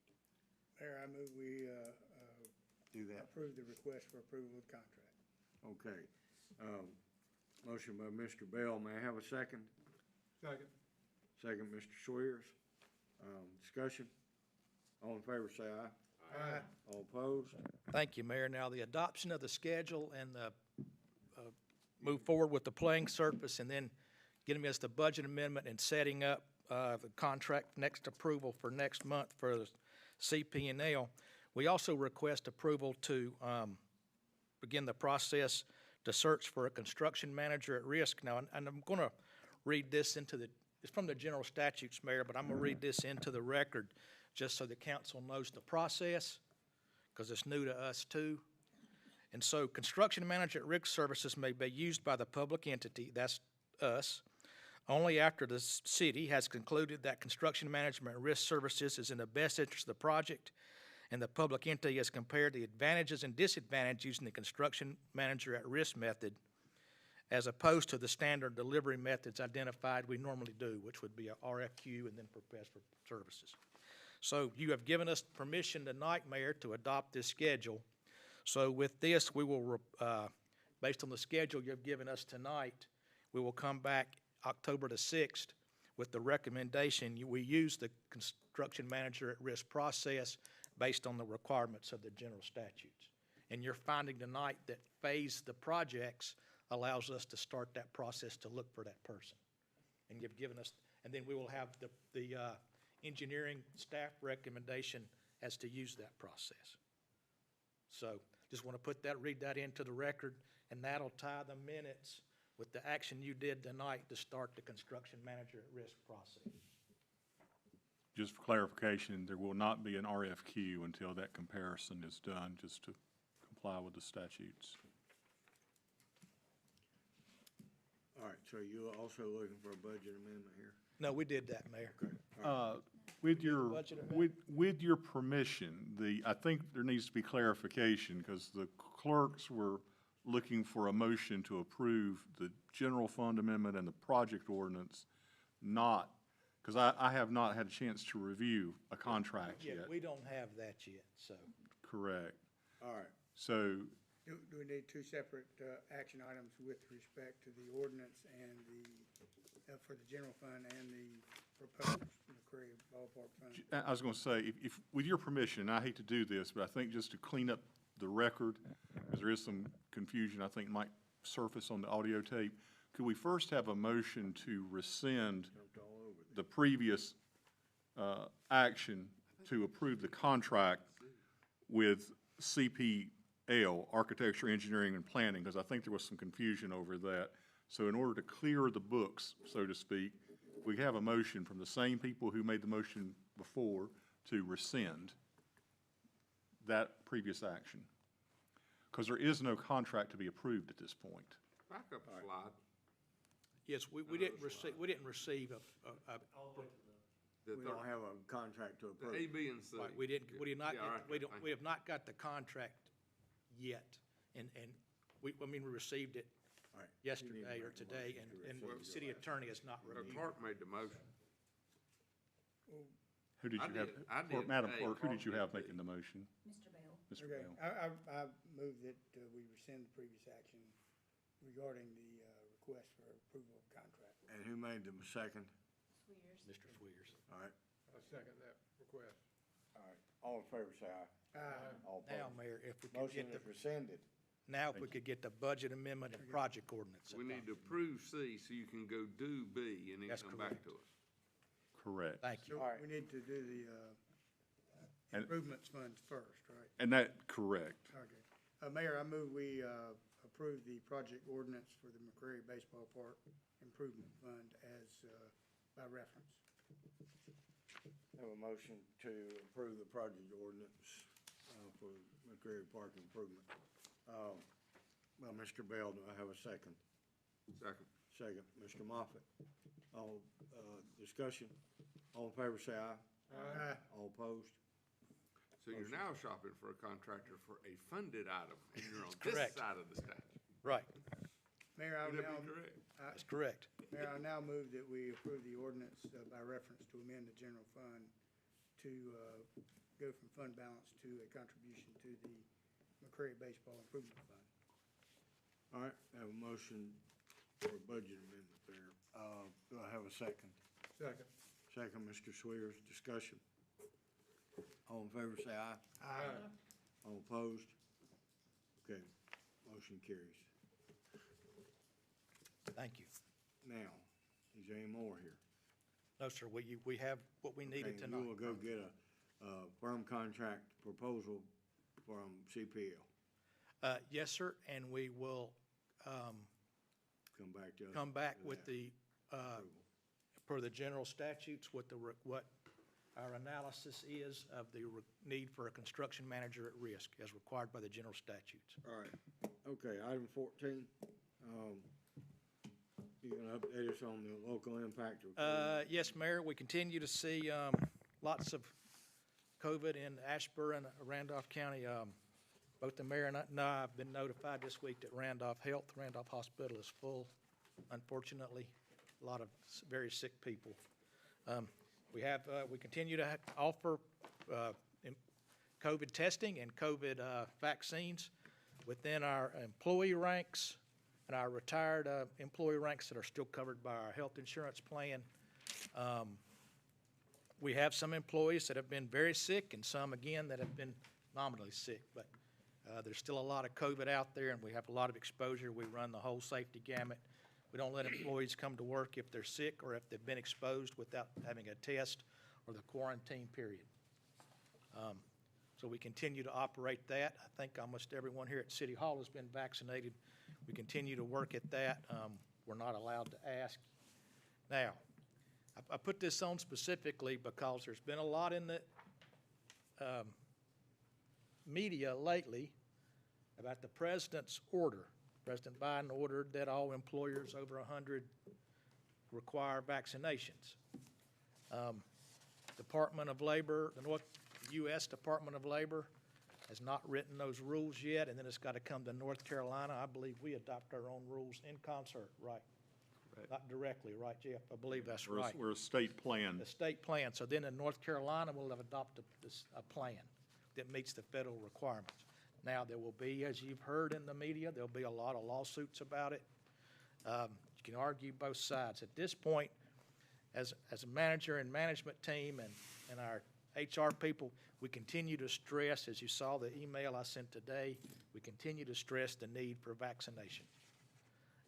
As Steve Page has told you, 747,000 man-hours is a lot of hours. There's not too much time in our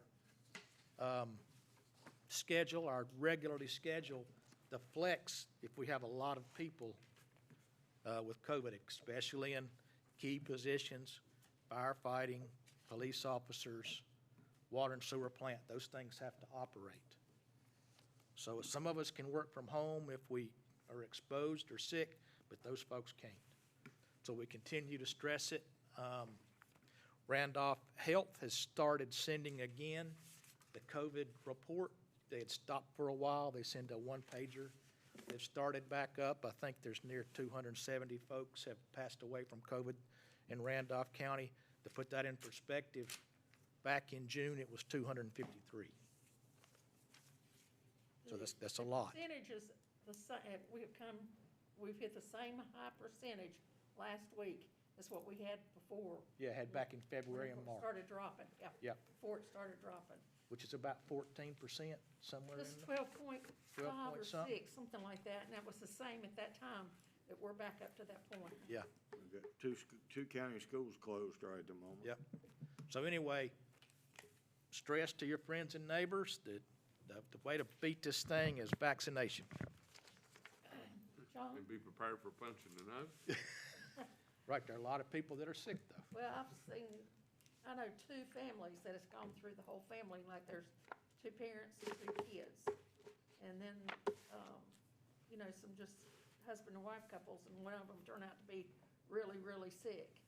And when you think you're about over it, along comes a blood clot from it, I had David and I had the 3rd shot last Friday. He only felt tired. Mama felt a little bit tired.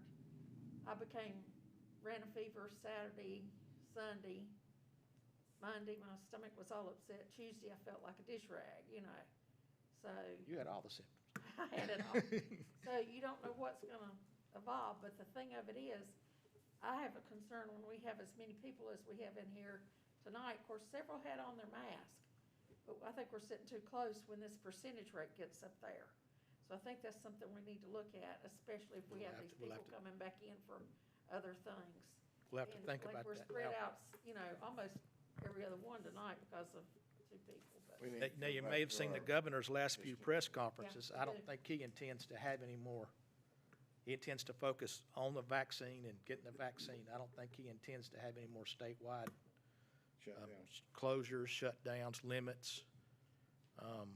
And I don't know of any city or county now, maybe you do, I don't, I haven't heard, but under emergency order anymore. We're just all following the governors. Everybody's trying to get vaccinated, There are just a few. just a few. And right in Randolph County right now, I think Southwest Randolph Middle, where the mayor's wives teach, and Eastern Randolph High School are, And that was yesterday. They could have closed one today. yeah. I haven't heard today, but. So that's where we are, Mayor. Thank you for your attendance tonight. We continue to, like I said, stress vaccination and social distancing and masking and We probably things need we to need take to the do. chairs out of here next meeting. We'll work on that between now and the October. Michael, you got, upcoming events on the screen? Yep, so we got upcoming, Mayor. The big sweep started this week. There's plenty of opportunities to volunteer for that. The Fall Festival is on go at this point. Now, the mayor and I did have a Zoom meeting with the Fall Arts Guild Board of Directors. They plan to not have as many vendors, but more the full footprint of the event. So we have, the city, we have worked with them to have the biggest footprint possible. The mayor and I did suggest that at the food courts, they require vaccination while people stand in line next to each other to get food. We based our distinctly on the governor and the Secretary Troxler have said the state fair is going on, and that'll be here in 3 weeks, I think, middle of October. They're looking forward to it. We would be remiss if we did not report to you the barbecue festival in Lexington did not happen this year, though. You may have seen that. And we found out that was because our hospital was at capacity, and the hospital people were very concerned about an event that might overtax the hospital, and that was the real reason. The real reason. Pretty much the whole reason they shut it down. Tuesday, October the 5th, is the elected officials picnic at the historic Lux Cannery down in Seagrove. I've seen it from the outside, I've not been in, so let Joanne know if you plan to attend so we can let everybody know. That will be socially distanced. I think we'll probably be required to wear a mask in there. And I don't think there'll be tables for before we all sit down and eat. I think we'll be Memo said probably finger RSVP food. Amy at the chambers. You want us to let Joe know also? Joe told you to tell Amy? No, the invite came in the mail today. Oh, the Invitation invite. came mailed out. Yeah, you can RSVP with the chamber or RSVP to Joe. We'll coordinate with them to make sure we got the proper head count. October 21 to 23, at this point, is the chamber retreat and Wrightsville Beach, Mayor? Yeah. Yeah. That's the Actually, latest. I think it's in Wilmington. Okay. It's Oh, at the Palace, riverfront? At the old Hilton. Yeah, yeah. Okay, at the riverfront. That's the last the mayor and I were communicated. It's still's on go. But the Ballast Hotel, which used to be the Hilton. Used to be the Hilton Riverfront, so it's Right. not. It's not, over at not at Wrightsville. the. It's not a Wrightsville block- Beach. block At least eight. that's not what yeah. Okay.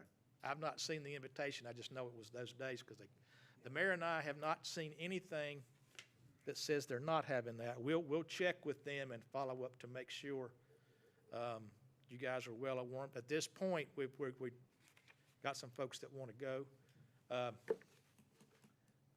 Tomorrow night is the screening of the movie Mary's Wedding, which was made during the pandemic by Rhino Leap in the old Cranford Hosiery, Asheboro Hosiery Mills behind where I think it's Mill 123.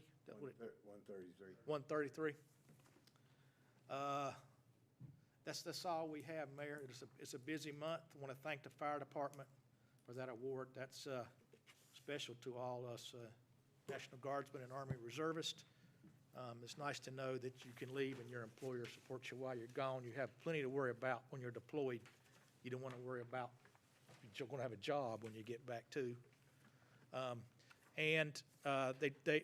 This was the 20th anniversary on September the 11th of 9/11, and we did participate. Some of you may have heard the bells ring at 8:40 and 9:03 and various, and we did participate along with the national. I was over at the fire department.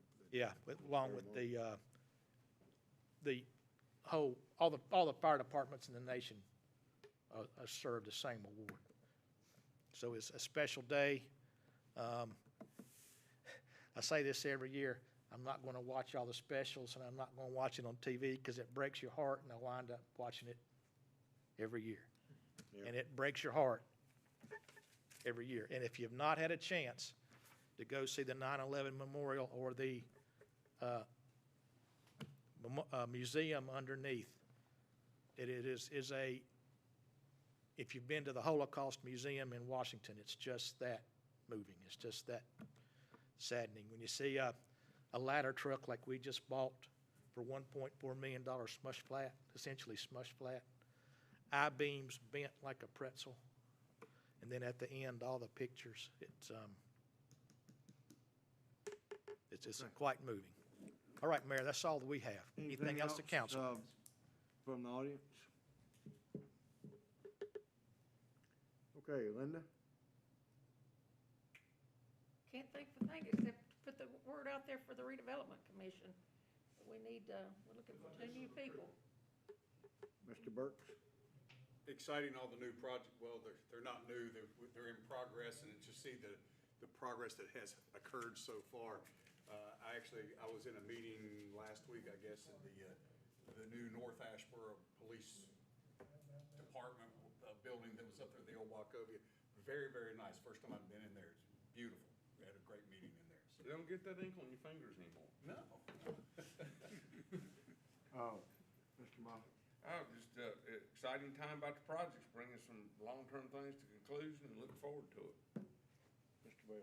Had the pleasure of going out to see the Sportsplex for the first time since we had the groundbreaking, other than just driving by it on the way to the zoo, and it's going to be nice, spectacular. Happy we're there. Mr. Swears? I'm tickled to see the press here. Amen, yay! That there is a press. Yeah. Mayor, and just for the Hey, record, everybody needs to get a subscription.